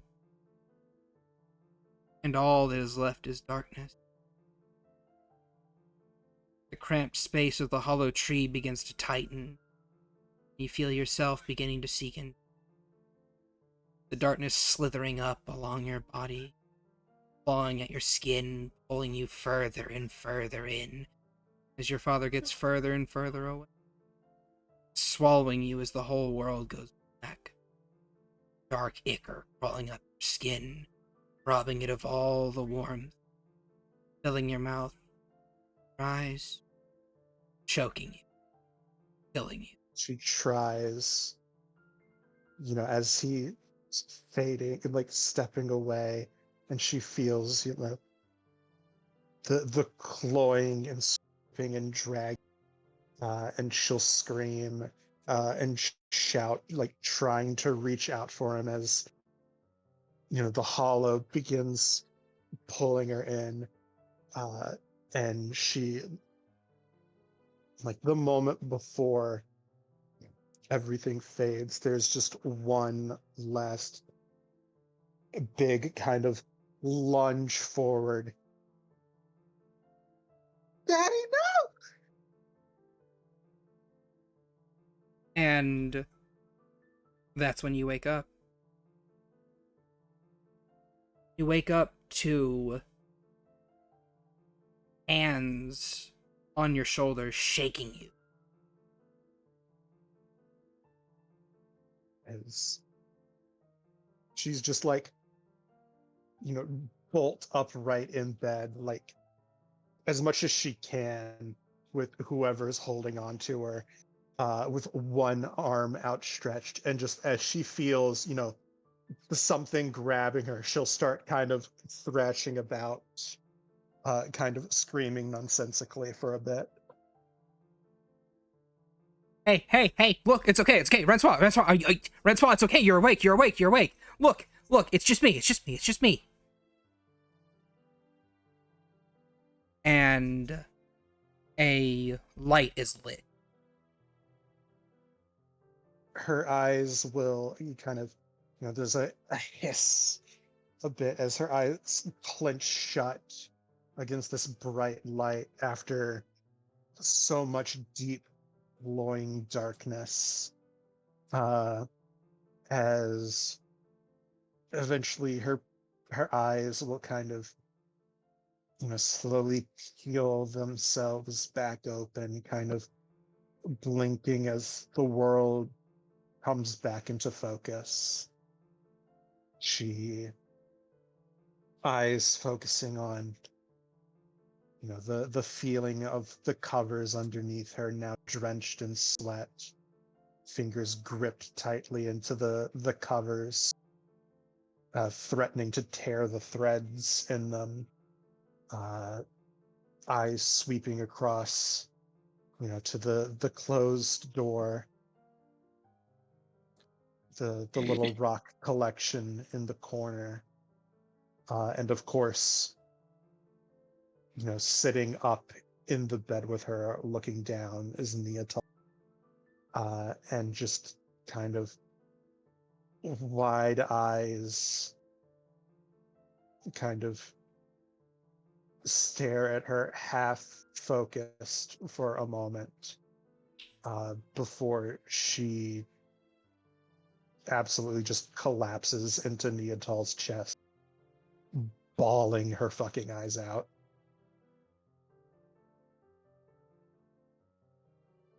She'll just hug Francois back, kind of like squeeze her tight, just gently pet her on the head, and just tell her, "Hey, look, it's okay, okay, it's okay. It's just me. It was just a bad dream, just a bad dream, okay?" It's not okay. It's not okay. It's not okay. It's not. It's not. It's not. It's not. It's not okay. Okay. What? Uh, what can I do to make it okay? I don't know. Hey, I don't know. I don't know. okay, here, just hold on to me. Okay? She'll squeeze Renswa even, kind of like she'll move onto the bed, and she'll be like, have her back up against the wall, her legs kind of like out over the side of it. She'll kind of like pull Renswa onto her as a second shape forms and collapses onto Renswa from behind. You kind of get like double hug.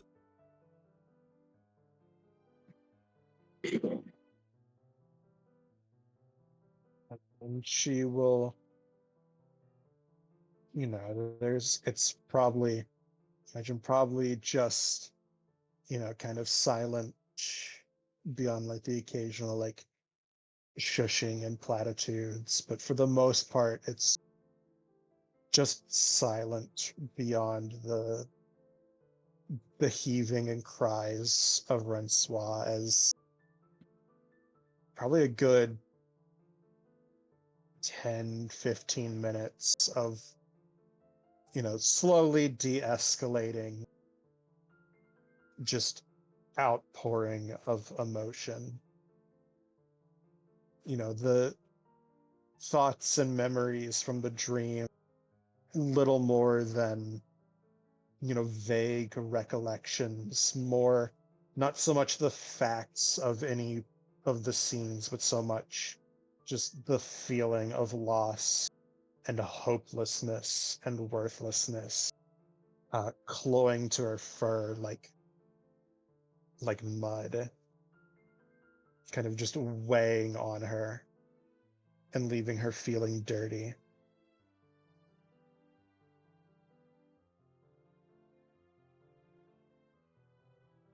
And that's where the two of you stay. There's the sound of like a door clicking close, but that's really. Fucking hell.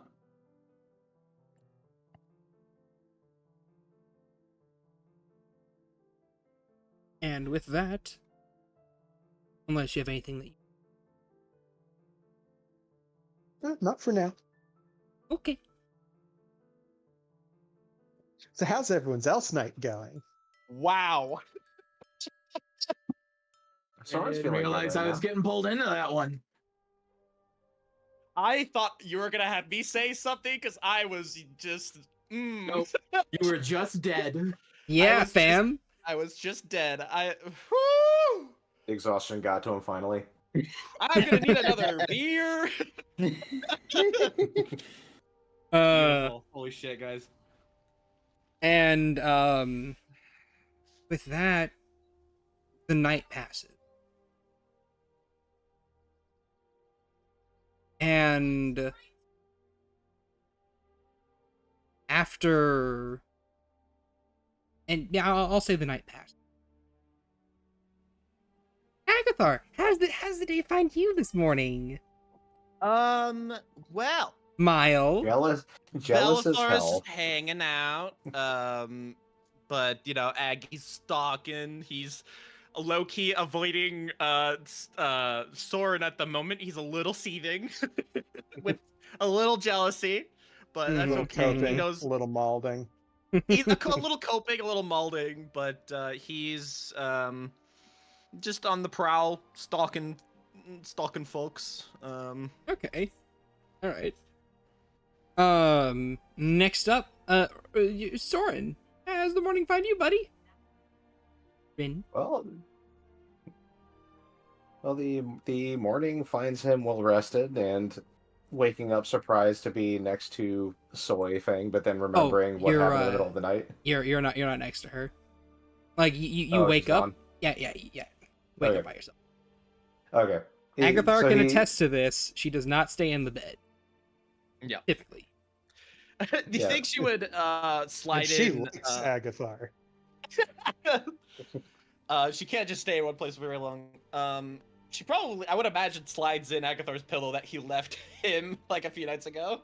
Yeah, he wakes and, up. Like, Okay. sorry. So you wake up normally. Fine. Awesome. Nice. Vonnie, you don't wake up in your workshop. You wake up in a bed. You don't wake up at all. Roll new character, please. All right. Sure. Let's Hey. go bounty hunter this time.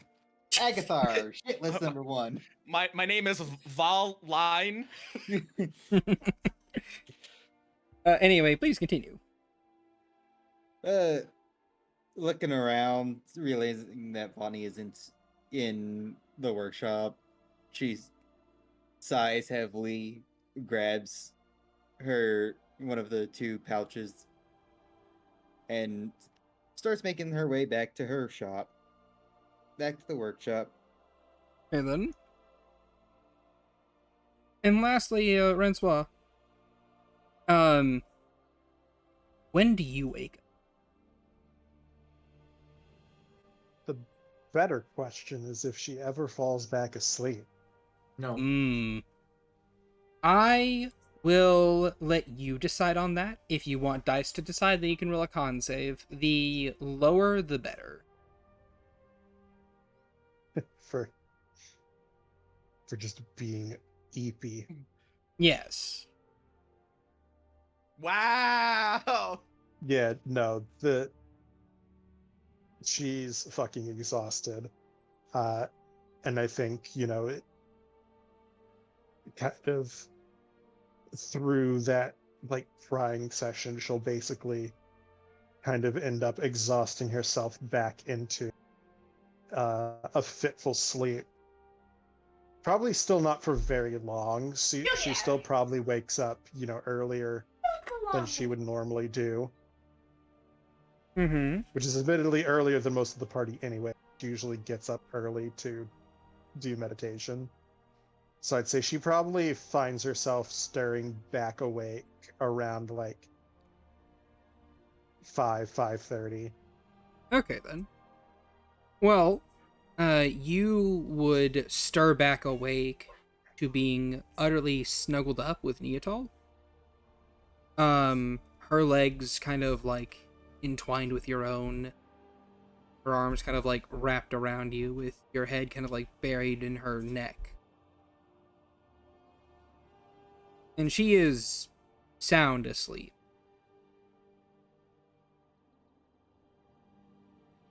But of course, you waking up kind of like stirs her to life as well.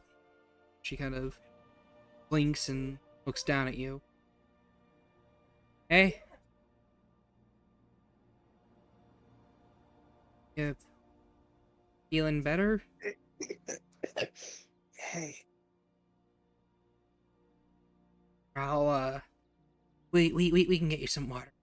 And her body becomes fully white as Latane steps out and moves over and grabs a water skin before returning it back to the bed and placing it in your hands.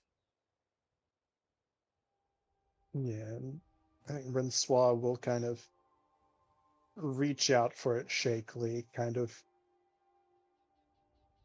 take hold of it. I want to roll for something. Yeah, she absolutely, like, her hands are shaking so bad. The strength is gone from her. She, like, reaches to pull it back and just kind of drops it in the bed for a second for kind of cursing under her breath with a muttered apology Neatal's just before. gonna she'll kind of just put a finger to your lips and just go, shh, it's okay, it's okay. I got you. And she'll slowly adjust herself so that way you're kind of that way she's sitting up and you're in her lap pretty much. And Latane will very carefully pick up the water skin and the two of them will help you drink some water to regain some of that strength back. Yeah, she'll kind of, scoot herself up to be kind of leaning, like, more upright, because drinking laying down is a bad idea, Shad. I know what you're talking That's about. she sat you up. Like she sits up, she puts you in her lap. You're sitting up basically. Okay, yeah. I was picturing, like you say, lays, like, in her lap. I'm picturing, like, laying flat out, head on her lap. Nah. She Yeah, sits you yeah. up. She'll, but yeah, with it, and, like, she still, like, reaches out, kind of, to grab the bag herself, to not be completely useless, even if she is. Latane Uh, does kind of like let you grab onto the bag to feel like you're doing something. and then kind of takes, slow, measured sips of it, uh, going through probably most of what was in that water. Actually, with how much probably spilled out down to the bottom of that water skin, before, you know, pulling it away from her lips with kind of like a wet, breathy exhalation.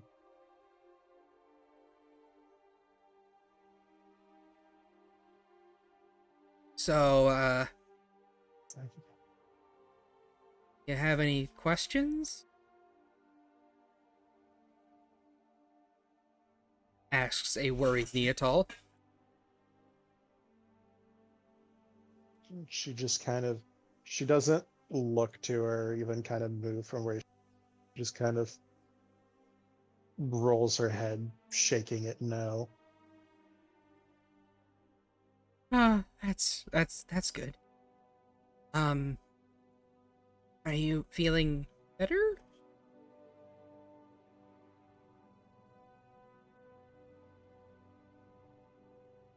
She kind of doesn't really move or say anything at first. And then there's kind of just a kind of slight shrug of her shoulders and kind of a little tiny no as she shakes her head.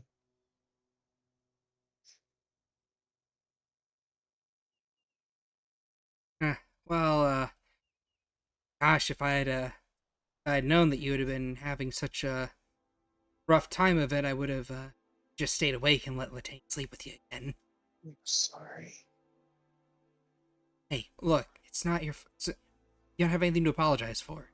It's just how it is. I told you it'd be okay and I wasn't. I should have been stronger. She'll better for all of them. I need to be better. she'll flick your forehead and just go, "Hey, quit that. Okay? Nothing good ever came from self-pity or from saying, "Oh, I should have been stronger." Nothing ever good comes from that.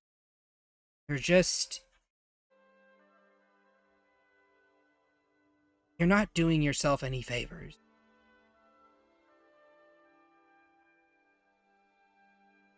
It's not your She fault. doesn't. The comments cease, and she'll kind of just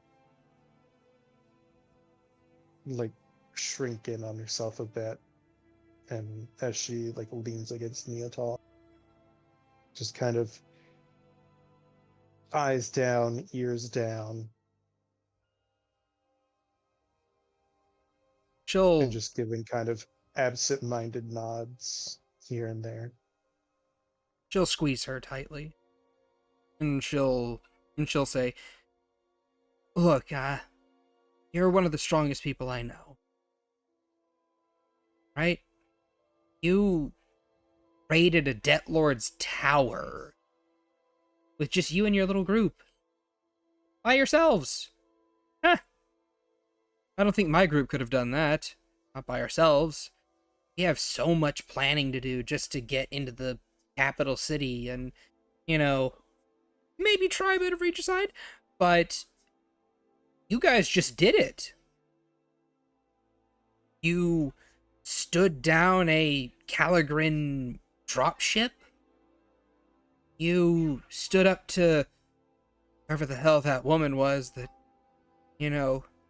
caused all that storm mess. You are so much stronger than you give yourself credit.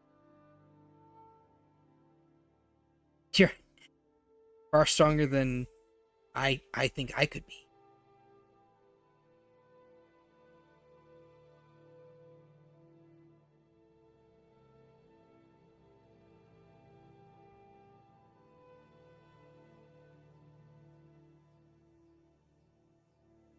If you say so. Say it one more time. If you say so. Hey, look. Just her voice kind of just weak and kind of tinny. She'll No emotion behind it. she'll have Latane grab another water skin and just kind of like help administer it.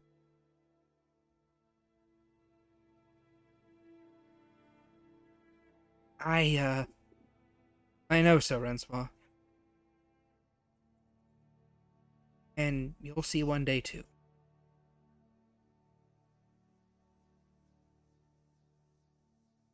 And that's where she'll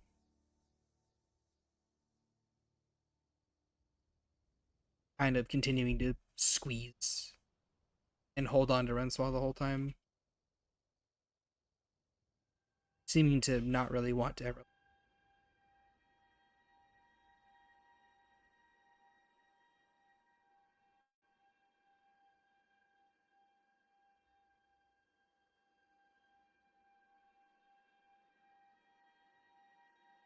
And she does not seem in a rush to get up.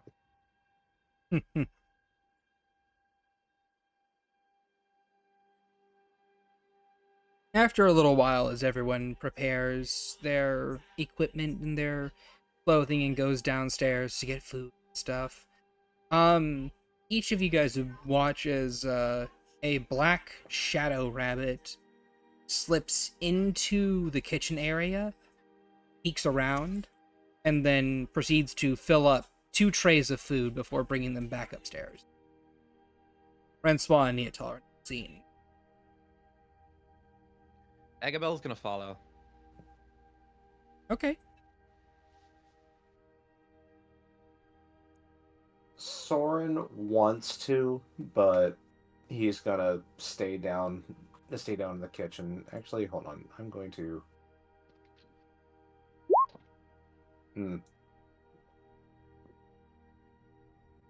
You know what? He's like looking concerned. He's probably going to follow as well. Okay then. And so you and Agabel follow. The two of you making your way up the stairs and following the shadowy rabbit as they walk all the way over to Rensoir's room, slowly open the door, and then carefully slip inside before closing.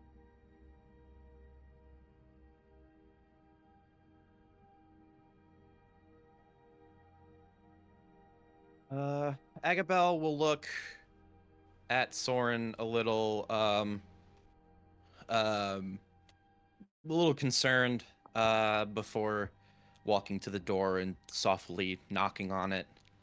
Does a little like toot toot toot, and just through the door. You guys okay? Um, can can me and Soren come in? Well, Rensoir, Neatal will look to you and see what you're. It's been, I want to say, an hour. You guys woke up at like 5:30. No, it's been roughly 3-ish hours or so.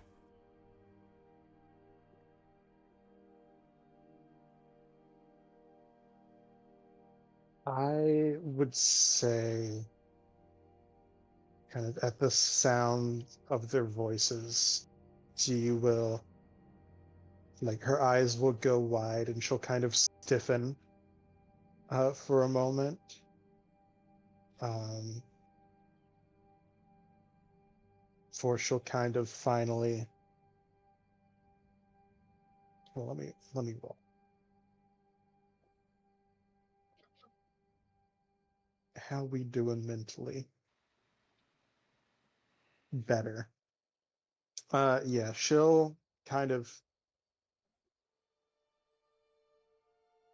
reticently kind of push herself up and off from where she's been, leaned against Neatal, uh, trading it for leaning against the backboard of the bed.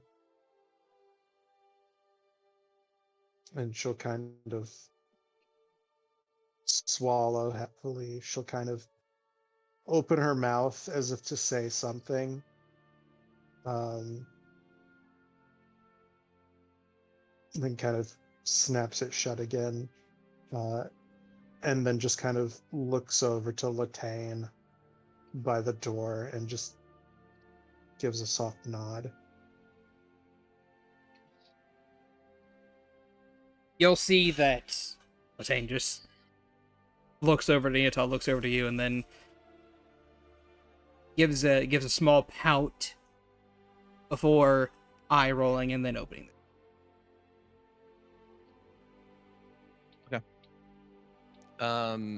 Agabel kind of pokes in with a small smile and wave. Hey, didn't do didn't didn't sleep well.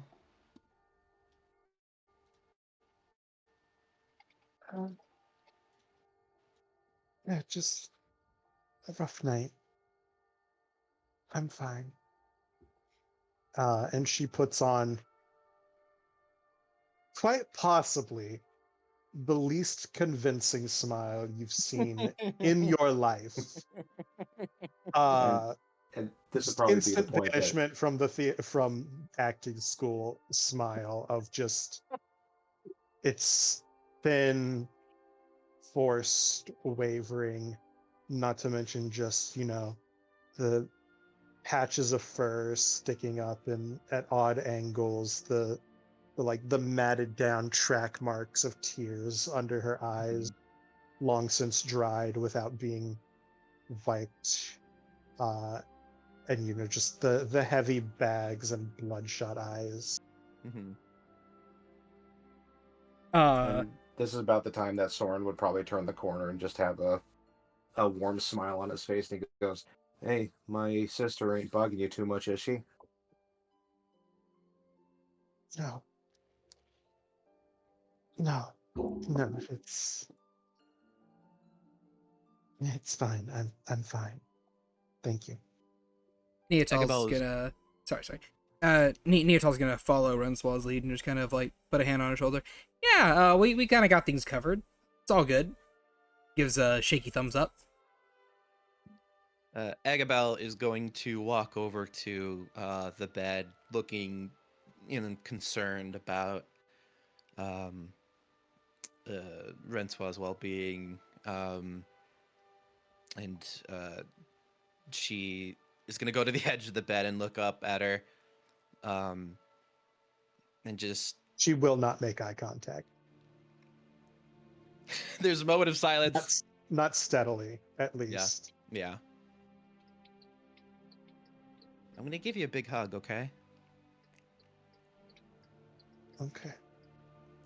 She will climb the bed, not as not as gracefully as Agathar would, but she climbs the bed and then just like enwraps with whatever she can grab Renswall comfortably, and not super squeezed, but definitely like maximum sized weighted blanket kind of weight type of hug, where she will pull Renswall into a big loving embrace.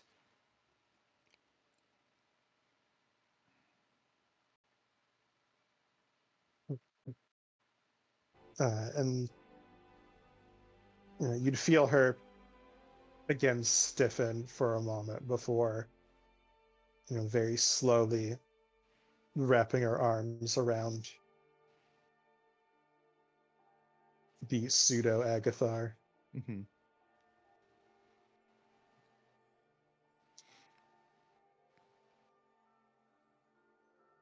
And that is where that is left off. The rest of the day is normal. As normal as it can. And barring anything else happening, looks at party. We move on to the next day. Just more trying to get his skills down. I but think- Yeah, that could unless asked, Anything Agabel's crazy. not leaving. Okay. Yep, Vonnie's continuing with the project. All right. And I believe that it's up to Renswall if she wants Agabel to leave or not. She does not. That's fine. Just, Agabel- abandonment anxiety is. That's Agabel fine. does the one thing that she thinks that will solve any sort of illness or sadness. She offers to play chess. Oh my. and she will occasionally let Renswall win. That's at least what she tells herself. That's what she tells herself. Uh, That's the excuse that she gives when she actually loses for real. yeah, she's like, oh, I let her win. Clearly. Clearly. Okay. I'm good at this. I don't think she's in any state to properly win. I'm a bit. That's fine. And so as the day passes and night comes again, I would imagine that Neotal kind of like looks over to Renswall and just kind of like leans in and whispers to her, so are you wanting me to sleep in here, or do you want Agabel to sleep in, or do you want Agathar to sleep in here, or what do you want? She interrupts her and just kind of grabs her arm, not forcefully, but like, kind of just gripping it, and once again kind of staring up at her kind of with a pitiful look, and she's like, don't go. You can feel and see the heart melt in real time as she's just like, how could I ever say no to you? As of right now, you can't, because Belle's gonna fucking smack her above the head. It's like, I will pick you up and throw you back in this goddamn thing. Either that and Renswall. But then Renswall probably has her wrist in a death grip, so she can't escape Oh no, anyways. it's her arm. It's her arm straight up. Her arm, yeah. So yeah. It has it in a death grip. So yeah. No. She Not yet. she looks over to Agathar and goes, do you want him in here as well?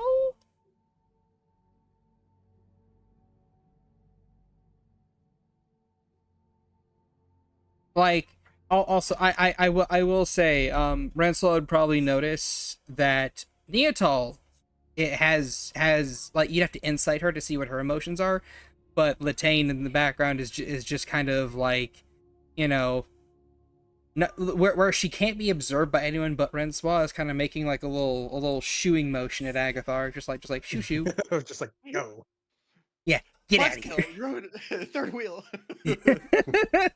that's Latane for you. No. Let's see. I think she would turn. I feel like we get a disappoint Latane, but she would like turn and look to Agabel, and be like, "Do you want to go?"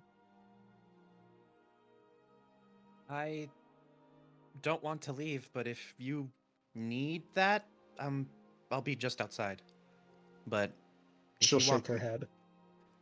then here I will remain.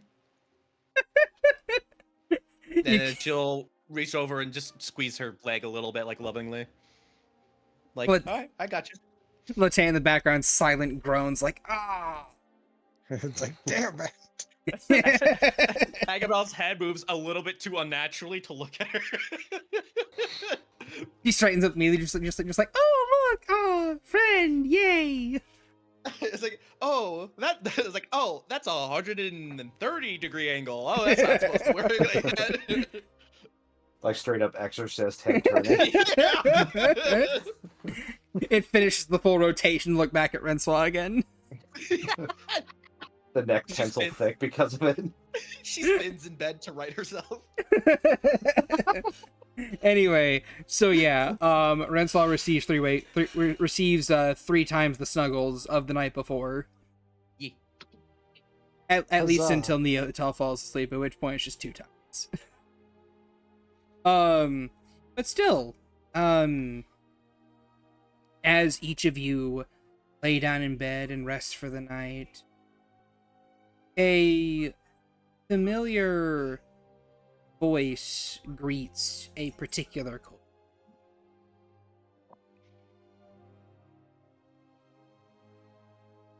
Skill requirements met. New skill acquired. Cloak of Shadows skill attained. You may now read the spoilered thing that I put in your DMs and told you not to read. We in an isekai now? No, this has always been a thing. Don't worry about it. No, it hasn't. Oh, yes, it has. You remember? Okay. You remember back when people got motion sickness skill? No. Same thing. Yeah, I the big old dog was like tossing So we everybody got around in that slept little around ball. in the fucking force ball. Yep. Yeah. Yep. Soren even got that. I just kind of want to apologize real quick for the bullshit I'm about to pull with this. It's a good skill, though, isn't it? It's pretty good. Well worth the wait. I would believe so. I just have to study it and then, you know. God, it even says normally. Holy shit. Okay. Better Fucking put that on holy your shit. sheet. Oh, I fucking pinned it. Hell yeah, I saw. Is this something that you want for You me can to share it if you want. Yeah, I'm gonna share it. Okay. All right. So, Cloak of Shadows. While you are walking around normally, your passive stealth is always active, and unless you actively reveal yourself, you are considered hidden. Active checks to spot you are rolled against your passive stealth and not a rolled stealth check. Once you have been revealed, you must spend 10 minutes unobserved to cloak again. I need to double check my passive stealth. 10 plus stealth. 10 plus stealth. So It's something as passive. I mean, Oh yeah. It's like So 23. it's a 22. Yeah. Just the passive stuff of 22. Holy shit. I'm 2 points off from seeing Bonnie is 2 points off from And just that seeing and that Agatha. people fuck? is the result of 7 whole days of in-game time where he could not interact with people very well, where he had to roll stealth checks constantly, and if he was ever spotted just once, that whole thing gone. So you must have rolled above a 20 the whole time. Yes. Almost. Barely. Fucking dude, that first volley, barely. Fucking barely. Yeah, Oh my so you god. Let it Yeah. not be Kind of said. amazing. Let it not be That's said. I kind of don't give amazing you. because my passive perception is 17. Bonnie's is 20. Let it not be said that that I don't give you guys cool shit. Especially, yeah, you spent over 3 actual months working for. But did he pass He Soy did. Fang's passive couple of of times. like He 35? he did indeed beat Soy Fang's passive a couple times.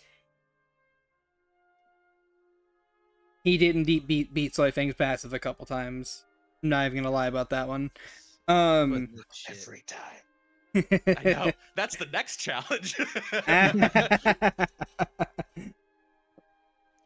And with that, I would like and with that, as you guys sleep through the night, and Agatha, you get your new little skill bonus. Hooray!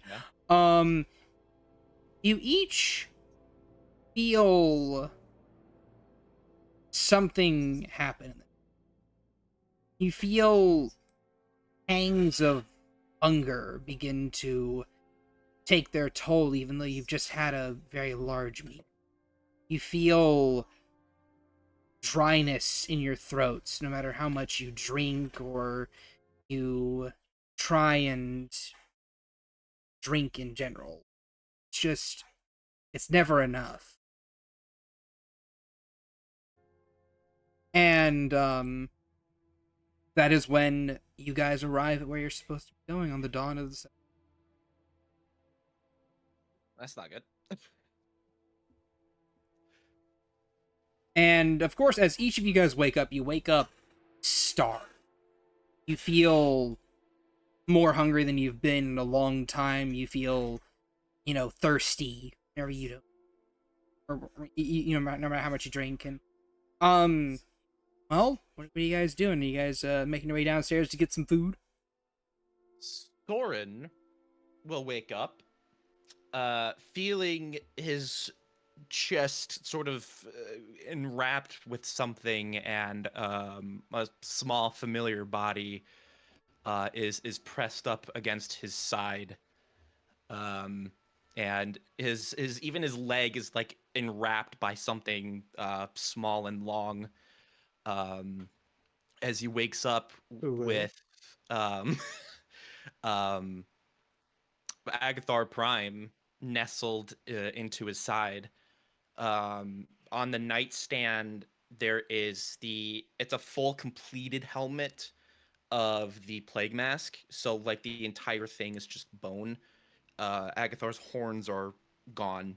And he's in this like dark navy blue and black skin suit. So really the only thing that has any color on his person is the appendages and essentially his eyes and his face, which is currently smushed into Soren's chest. So Soren wakes up and wastes no time. Both arms immediately go around Always. the little guy and just squeeze Also, them super tight. I don't know if you realize this. Soren doesn't see you.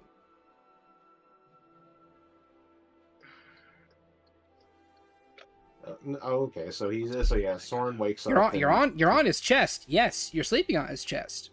He doesn't see you. Yeah, so he's gonna. He will feel the weight though. Yeah, so he just kind of like wakes up and looks around and looks down and has this confused look on his face and just kind of like pokes at the area where his like fur is indented. As you poke at the spot where your fur is indented, you feel something, and then as you kind of like put hands on it and kind of like pick it up, that's when you see Agathar. He seems to kind of just There like we go. morph Jesus. out of reality for. Hi, I'm back. Sorry, Soren, I missed that entire fucking thing. Oh, okay. I said that he does not see you when he wakes up, and Mm. that he feels the weight on his chest. He indents to where it is, and then he kind of like picks you up, and that's when he sees.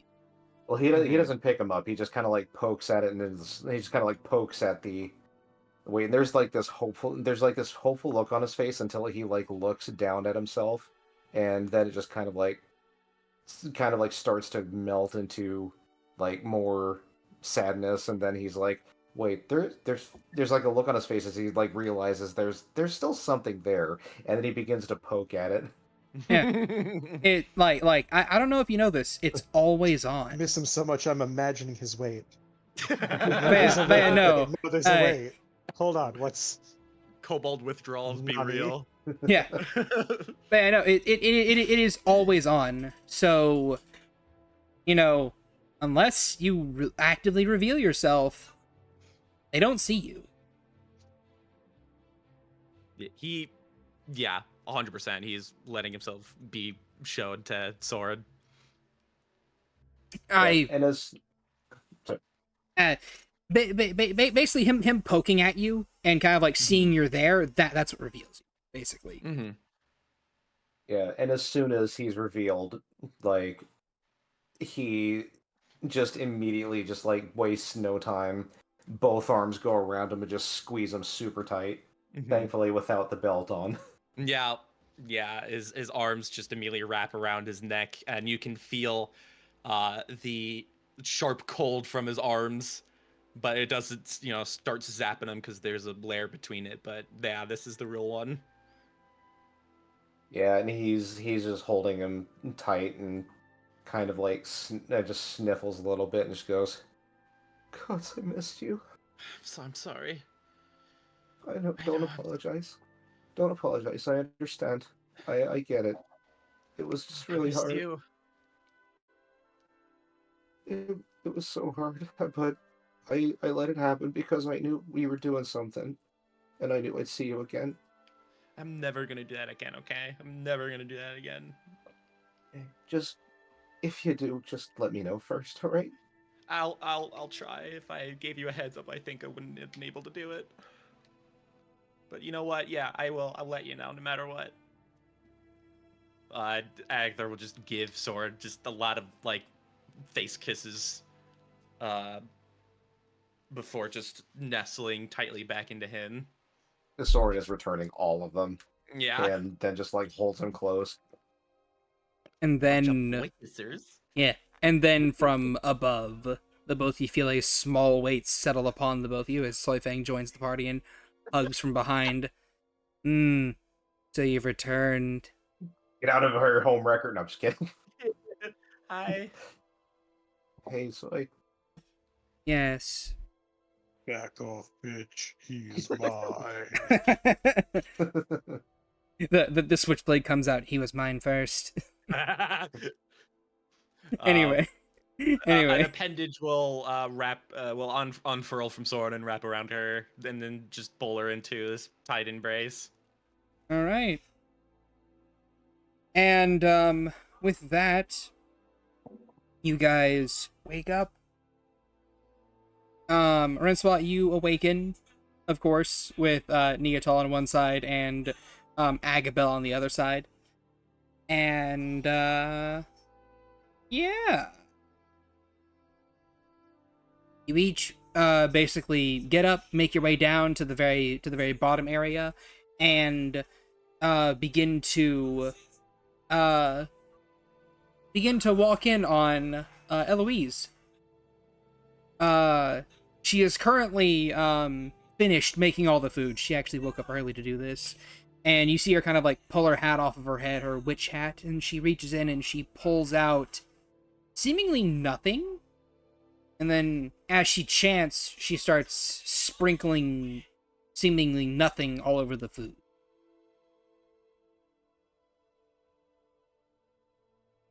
And then as each of you make your way downstairs, she looks over. I have prepared a special meal with spell to help mitigate the effects of my siblings' influence over the forest. I was about to say, I'm really famished, and I know I ate pretty well last night. Yes. It seems as if hunger and thirst are going to be constant companions here, if not for my own means on counteracting witchcraft. The cart has stopped. We've arrived at our divergent pathway. Well, we don't have any time to waste then. Let's No. eat up. Seems not. And with all that, you guys eat. And as you eat and drink, the lingering hunger pains and the lingering like dry mouth just disappear. Their effects counteracted by whatever Eloise did to the food in particular. And Agathar tell what it is essentially with the good old if you poison would, check. if you would like, it's not poison. If you'd like, I you can know. roll an Arcana check. No. No advantage because you're not familiar with this particular kind of magic. Nope. A 13. Witchcraft, witchy stuff. Yeah, witch stuff. Yeah, got it. Yeah, pretty much. Okay. And with that, as you guys kind of like prepare and get food, so on and so forth, you each eventually step out of the cart, and I will shift music. And the travelers hijack it. Oh Off my! in the distance. They fucking wish. They're gonna have to find me first. Oh, there you are. Thank you for the keys. Bye-bye. Oh You no. forget, I am a DMPC, no? All right. I'm the one of illusion. No? So, each of you step out of the cart and take a look at the surrounding area, and find that the forest has been utterly corrupted. Brambles grow wildly around the area, and the normal sounds of wildlife are all but vacant from it. Amalia, Cinder, Ash, and Ember all stay behind in the cart to generally keep it safe, while Eloise, Riven, Lana, and Cecil all separate and begin moving off to the right and into the forest, quickly vanishing into the undergrowth, leaving the four of you alone with Neat. Before they head out, Agabel wants to pitch something to them. Essentially, as they kind of turn to walk away, Agabel will kind of step up. Says, considering the desolate wastelands and to help keep communications between us, why don't you take Anna? I can communicate with her and she can tell me what's going on while there's a line of communication, and she can keep you guys safe if you run into anything.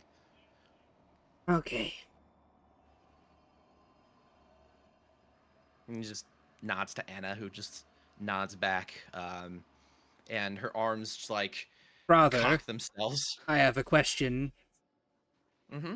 If I find the one they call Morrigan, am I supposed to kill her? There's a long pause. Thinking about it. I'm thinking about it. Only if it's necessary. What would be designated as necessary, Father? Mm, if she refuses to hear out pleads of, well, of, changing her course, making her stop, if she attacks first, if it's a clear sign that she has no intention on coming back, then you have your designation. Of course, father. Do you want me to keep the face intact? It doesn't matter, as long as she stopped. For the head I go. But your priority is keeping the others safe.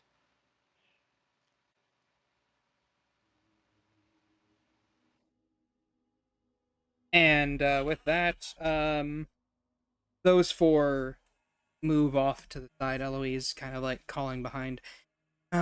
Make sure that if you locate her to let us know. And I will let you know. All right. And with that, you guys continue to your way. How is Rensois taking this? Seeing the destruction to the forest, how is she taking this? Also upon hearing like people just casually talking about killing Morrigan. I don't know that she's fully paying attention. Also, not to mention I'll Neatal be is running honest, distraction. Yeah, she's there physically. Yeah. Vonnie's just standing around. So, what am I doing here with you guys again? Well, helping us, obviously. I mean, this is between family, but obviously I think we're gonna need your help.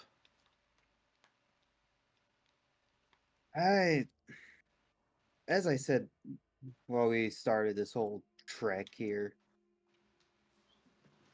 I don't think it seems right for me to step in this mess.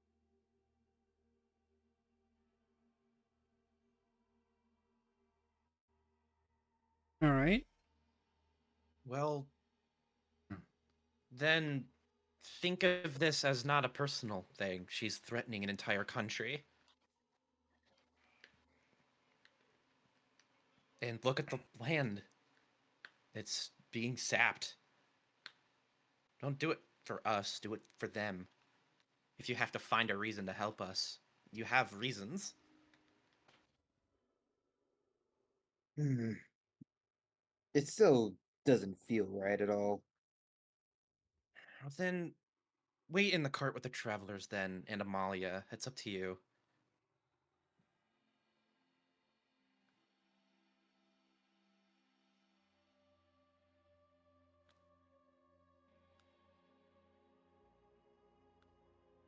All right. And Neatal's gonna look over to Swa. You okay? She kind of jumps a bit, kind of head snapping in that direction, ears pinning down slightly. "Oh, yeah, no, I'm fine. Yeah,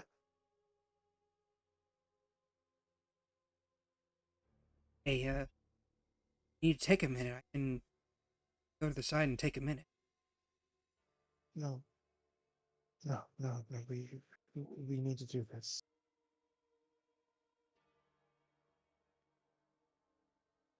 Odd. Here if you need me.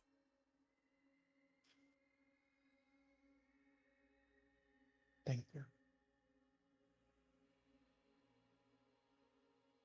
And with that,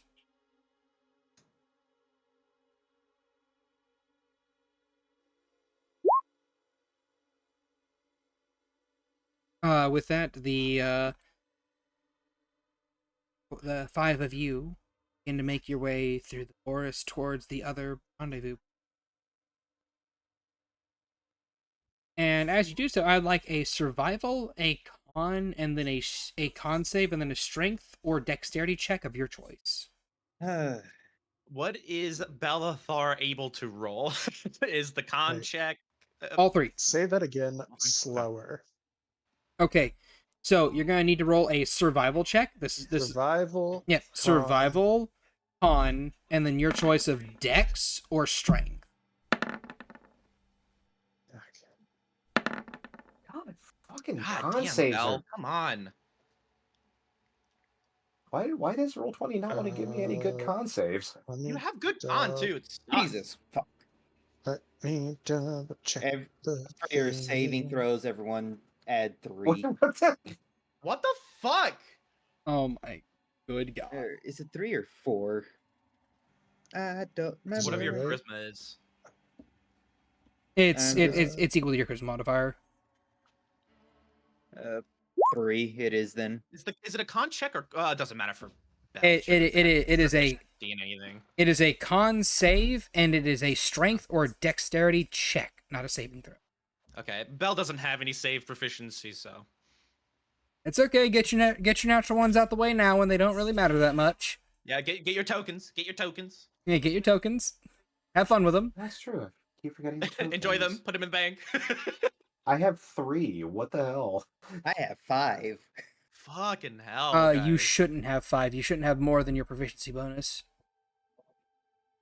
I was not aware that we had a max on that. Yes, you did. Nah. I have 0 of them. Well, then But I do still have the fucking inspiration.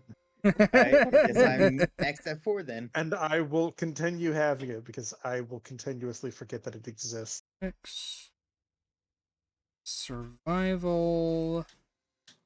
And Man, people be rolling some low rolls. okay. You can even make it to me.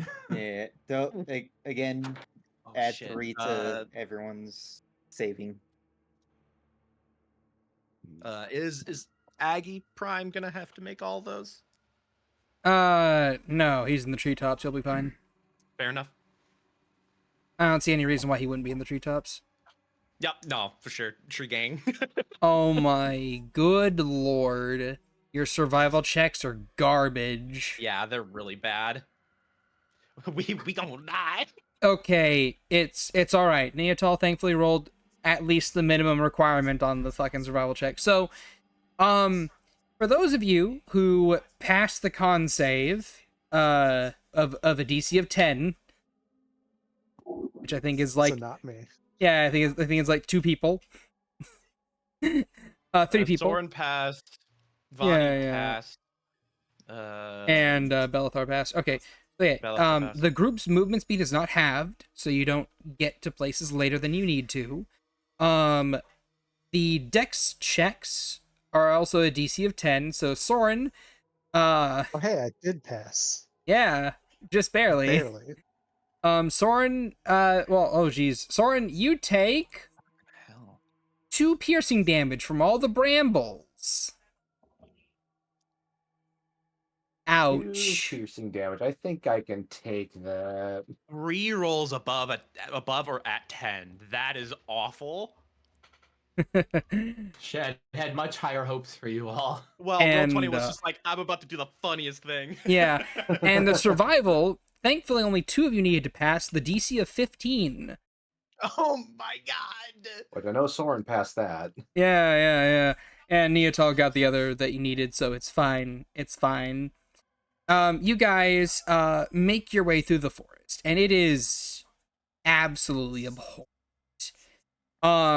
Basically you find that the forest itself is comprised of brambles and vines, and it looks very reminiscent of the bramble from over in the bottom left-hand corner of Vitrium. And it's not very good looking. It's corrupted and corroded, and the further in you get, the more corrupted it gets.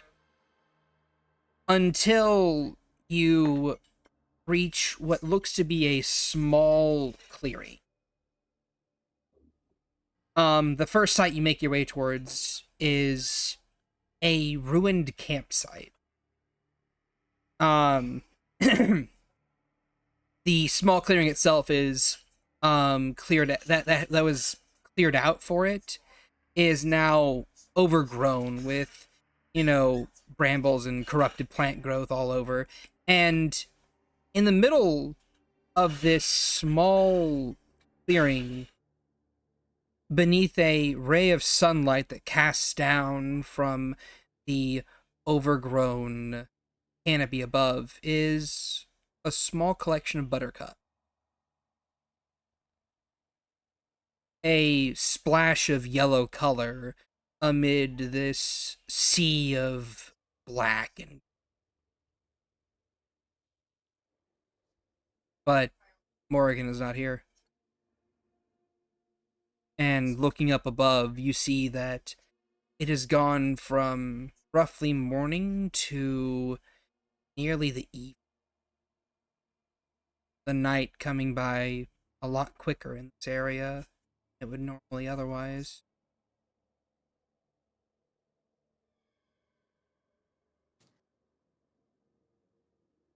Does Agathar see any sign that she was here, or where she could have gone from?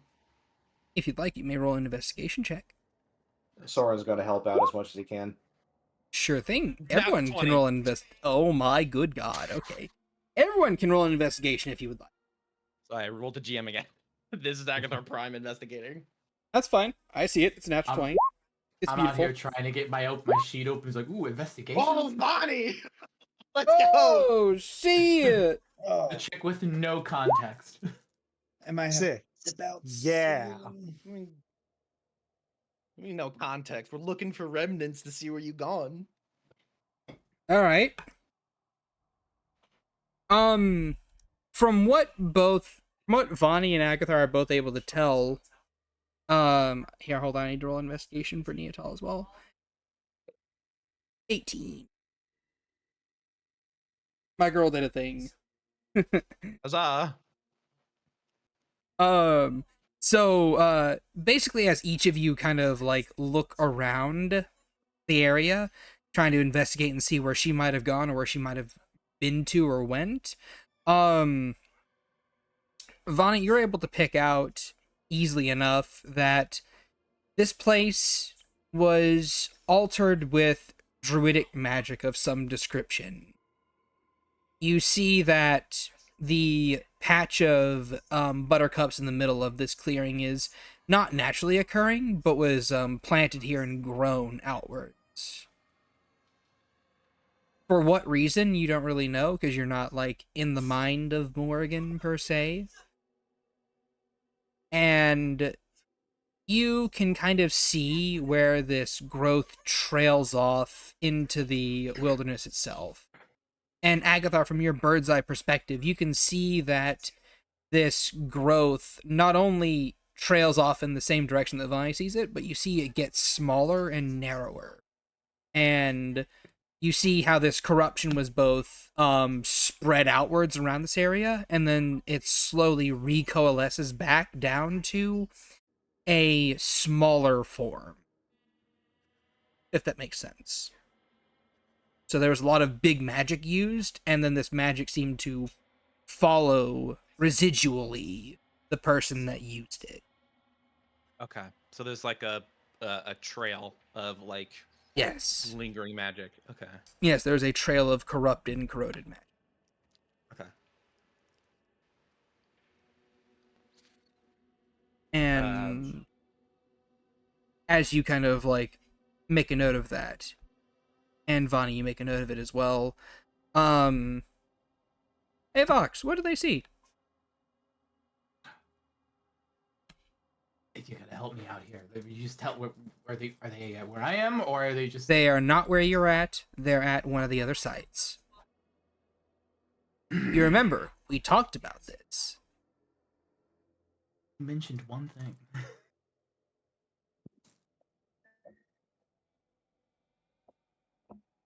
Oh, I'm drunk. Oh, okay. Yes, der. Well, you said the other site, and I'm like, I'm supposed to describe. Oh, never mind. All right. I already described Uh, the other site. Okay. There is a sudden crack of thunder as you see the sky begin to swirl with a dark and ominous cloud formation.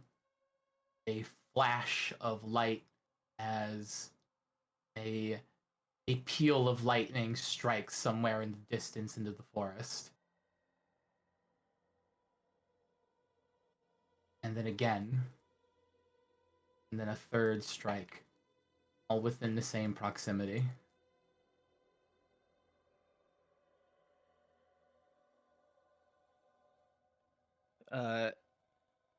Agatha Prime just takes off towards that where the lightning was striking. Agabel will look at the others. She's not here. I think we know where we are. I think I know where she is. Soren's gonna start bolting in the direction of the thunder strikes too. Yeah, and Agatha Prime is going to relay that to Anna, who is going to relay it to Eloise.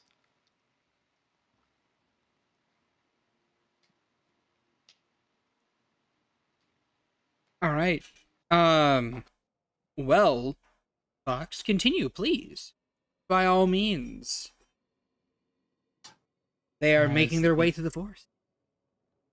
As you begin to run through the brambles, you begin to witness them churning, moving to allow you to pass as they crawl an inch further up the trees, choking off the light,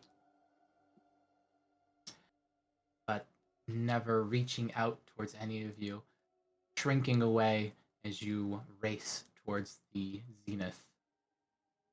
The growing clouds swirling into a sort of vortex over a point in the distance. The shattering sounds of lightning pealing through the air and striking something out of sight. The constant boom of thunder that shakes you to your bones.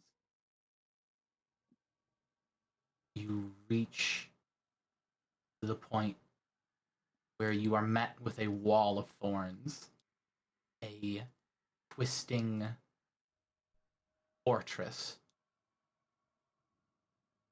that opens like the petals of a flower to allow you in.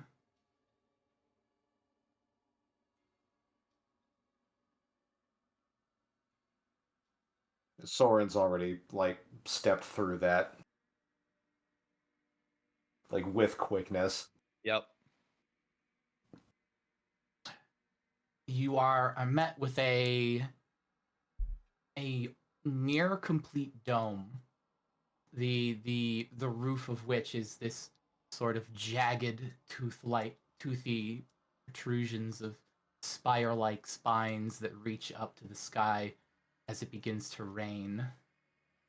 A torrential pour of water just racing down to meet you, soaking your clothing through and muddying the ground. The entirety of this region is coated in these churning, living vines dotted with spikes and spines. Living tendrils pushing and lifting up stones that seem to be held aloft like a dais. Stairwell held in place by brambles. Standing atop it is Morrigan, facing away from you all, reading from a tome as one hand is raised, the other holding her staff that seems to be slowly getting overgrown with these brambles. And above you, thousands of iron rods, all hanging in the air, lightning peeling down and striking them as the network of symbols that seem to right themselves in the electrical current across them. And directly across from you guys, arriving at roughly the same time, you see Eloise and B Team.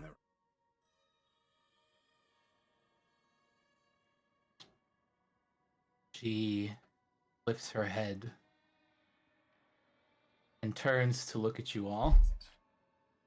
Her cheeks are sunken in, eyes slightly set, just a little further back.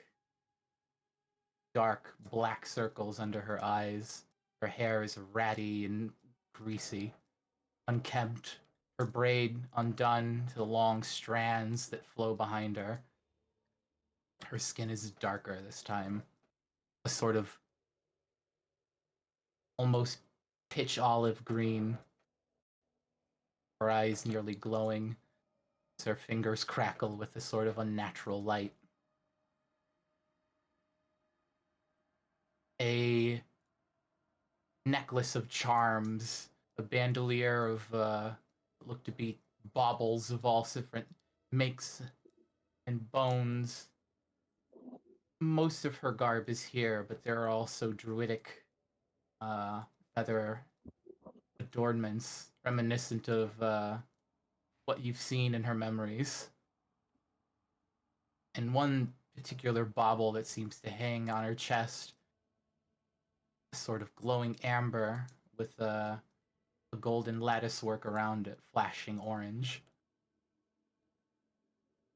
There is a sort of ethereal sneer across her weathered face as she almost smirks.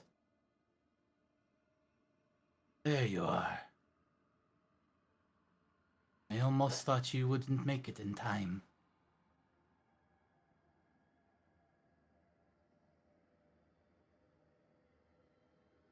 Soren just kind of like slowly approaches this and just says, Morrigan, stop this madness!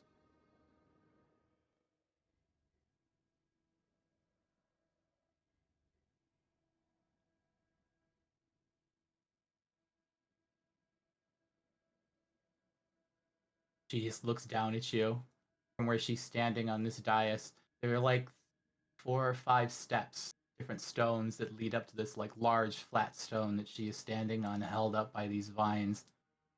She looks to you and then the others, and then over her shoulder at the B team. Is that it? Stop.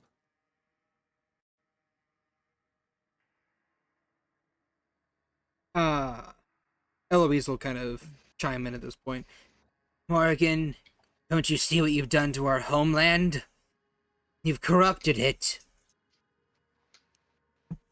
You've transformed it for this vengeance of yours. Don't you see?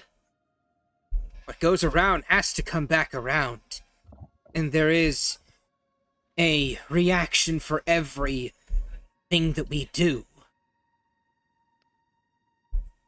I couldn't agree more.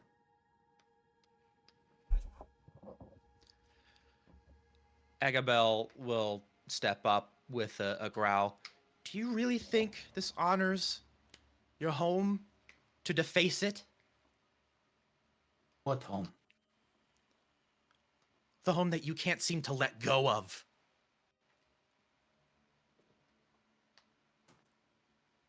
All I see are bones.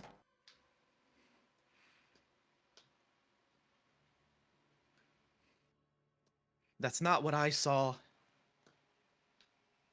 Not in your diary. Not in your journal. You kept waiting and waiting and waiting.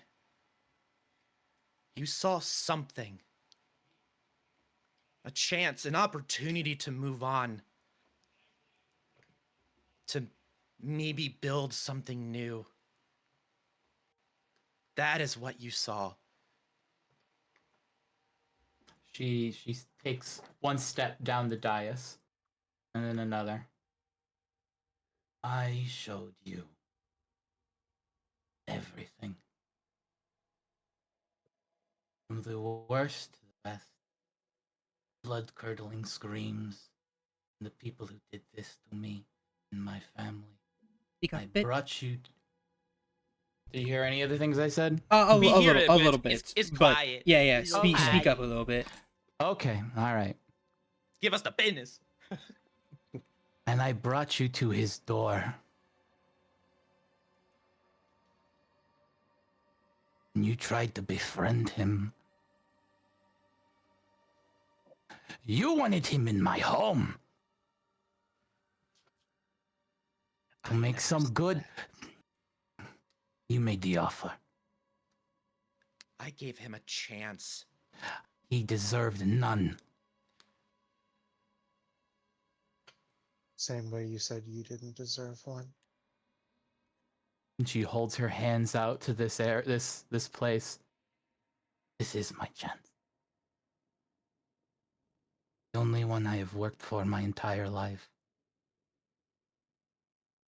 You wish me to drop everything I've burned to get here. For what? Morrigan, the lives of the thousands of people who live in Vuori ain't worth it. The thousands of people they've killed for the fat of their people. Does they not matter? Then The thousands they'll continue to take?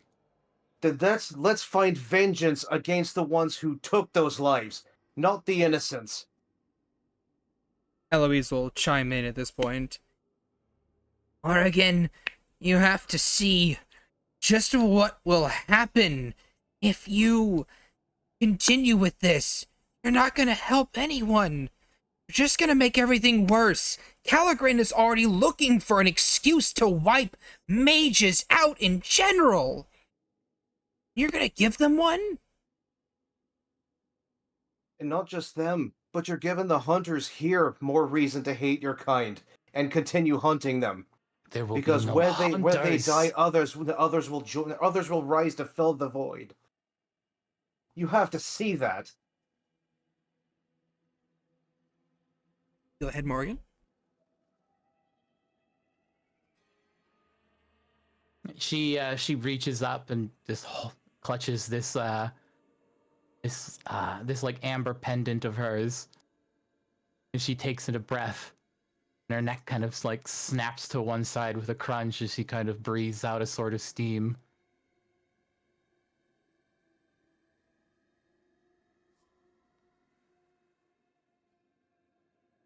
I have faced many trials to be here. I've been hunted, starved, bled, betrayed.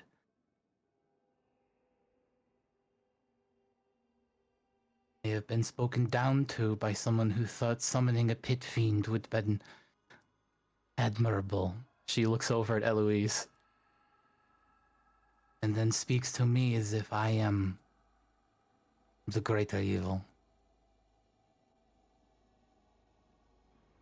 You seem to think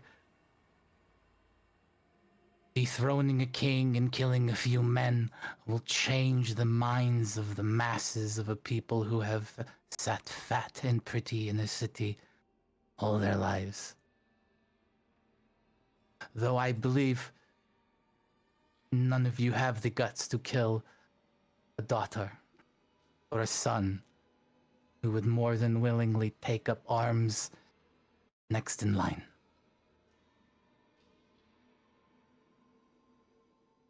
If you are not willing to kill the child in the crib who will seek their father's vengeance in the name of some corrupt religion,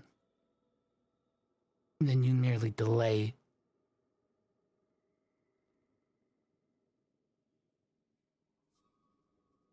Is that what you are? A child seeking some sort of vengeance? You're not putting an end to any cycle. You can wipe out the entirety of Vuori, and there's still people. People will see Vuori as an example. And another reason to step up against whatever it is that they feel they need to step up to, whatever it is that they have to do to justify their actions. Is that sounding familiar?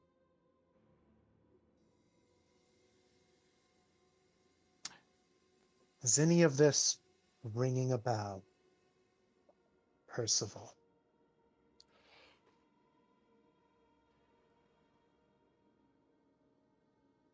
She cuts her jaw to one side as she grips the pendant again and exhales a bit of steam. Will not be cowed again. I won't be coerced. We've taken the precautions this time to not be so easily spoken out of what has taken so long to undertake. Not this time.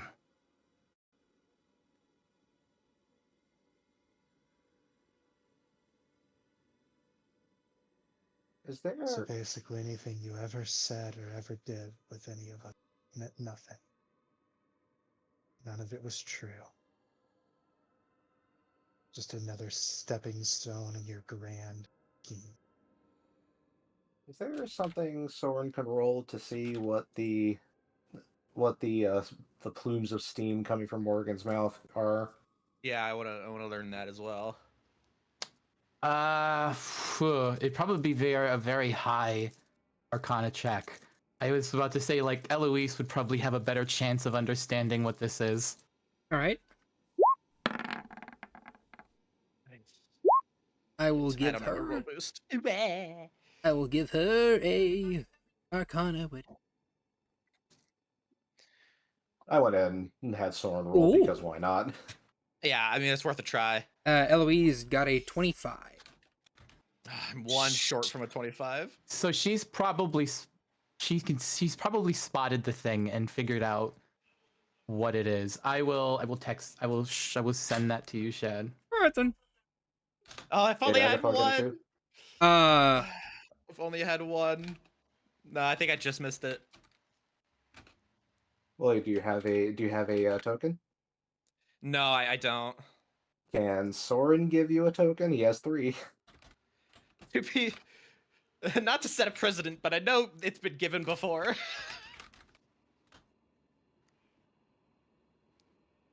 Okay.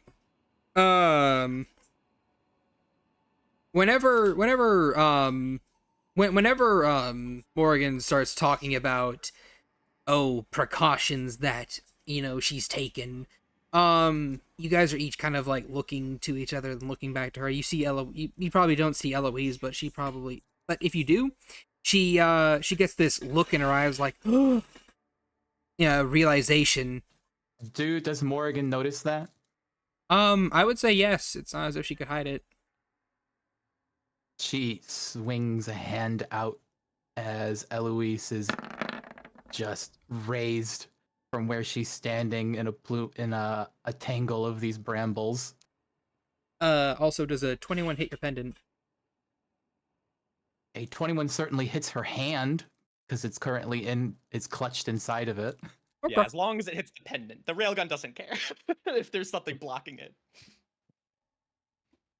Yeah, just for context, I asked for about that for like a couple of minutes ago. This isn't just a reaction thing. No, it was mentioned. Yeah. Okay. I got okay. you. So you're rolling a 21. Yeah. Roll one more dice. Okay. Can she see Agathar? Because this is not coming from Agabel. I don't know if I need to see to use lucky. Lucky, I don't think you do have to see. It just Okay. says if you are hit by an attack, you may spend a point to have them re. Okay. I will roll one more. We're counting the left. That's even higher. I will use the 9. Oh, because You can shoot. that's how lucky works. It turns advantage into super disadvantage. Cool. This rifle snaps as Eloise is lifted into the air into the brambles and clutched. The tendril's going to silence her as you do this, and you just see like a split second she just dips out of the way of the blast. So quickly. This is fine. If that is how you wish to take this, I understand. Damn it! Come the fuck on! Get your tokens now. God damn it! Oh, also, So you Agathar. run up and swing at her? Yeah, Soren is rushing towards and trying to take a swing. Oh, also, Agathar, minor aside, that 9 is a natural one, so you get a token. Yeah. For that. I gave myself the token. So you miss her. She like steps to the side. You seem to think I am an easy target. Allow me to educate you in what it is to possess might. As she claps her staff into the ground, as it is enveloped in these vines and crackling wood. Soren, you are just pushed off of these rocks into the brambles. You don't take any damage from falling into them. They just kind of suck. But you've seen her change before, and this isn't that. Her body snaps, and you hear bone and wet meat snap and tear and twist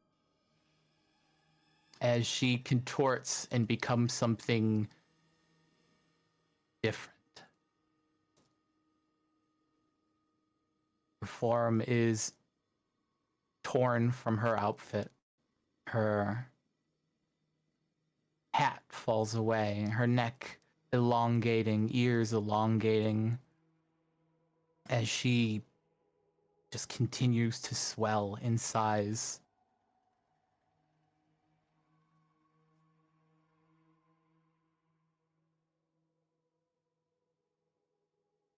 And I'll ask you, but you want me to show the thing? I have one last thing to add. As her wings swing open, with dazzling yellow eyes dotting the edges of them, she wails as lightning strikes the outer forests as things begin to burn around this dome-like structure. As you are faced with this new shape. Okay, do the thing. All right.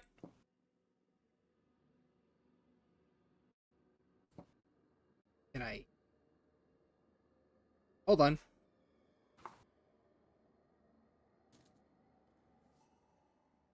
There we go. That's what. Oh, you fucker. Neat. Holy shit. That's not a raven. And That's not a bird. Where do you get that sword from? as Fuck. Morrigan takes shape once again into something more monstrous and hag-like, that is where we're going to end session. But before we end it completely, in the distance, there is a couple beeps upon a monitor.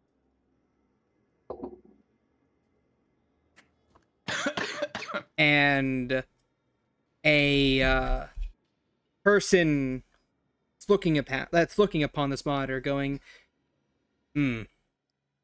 unusual reading. That's where we're gonna end session. Fuck. Cool. Awesome. Cool. Fucking Caligrin along with this. This is fucking great. This is awesome. God damn it. I just wanted to shoot the pendant. Oh my god. Yeah, Soren was actually also aiming for the pin, but he ain't gonna hit it with a nat 1. God. Remember to catch us next week as we go into the post stream. We're saying goodbye to the YouTube audience. So, Agathar, say goodbye to the people. I'll take that as that. Morrigan, say goodbye to the people. Francois, say goodbye to the people. Hooray for trauma. Soren, say goodbye to the people. I'm finding a way to weight digital dice because I think I deserve it at this point. Yeah, for real.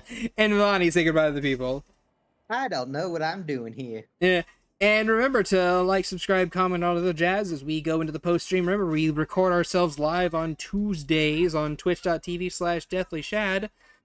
And there's a pre-stream and a post-stream where you get to talk to us players and the GM about what is happening and how stuff is happening afterwards. And you even get to maybe name the episode. Who knows? I certainly don't. But remember, till next week, it was Morrigan's fault the whole time. Goodbye, everyone. Ah.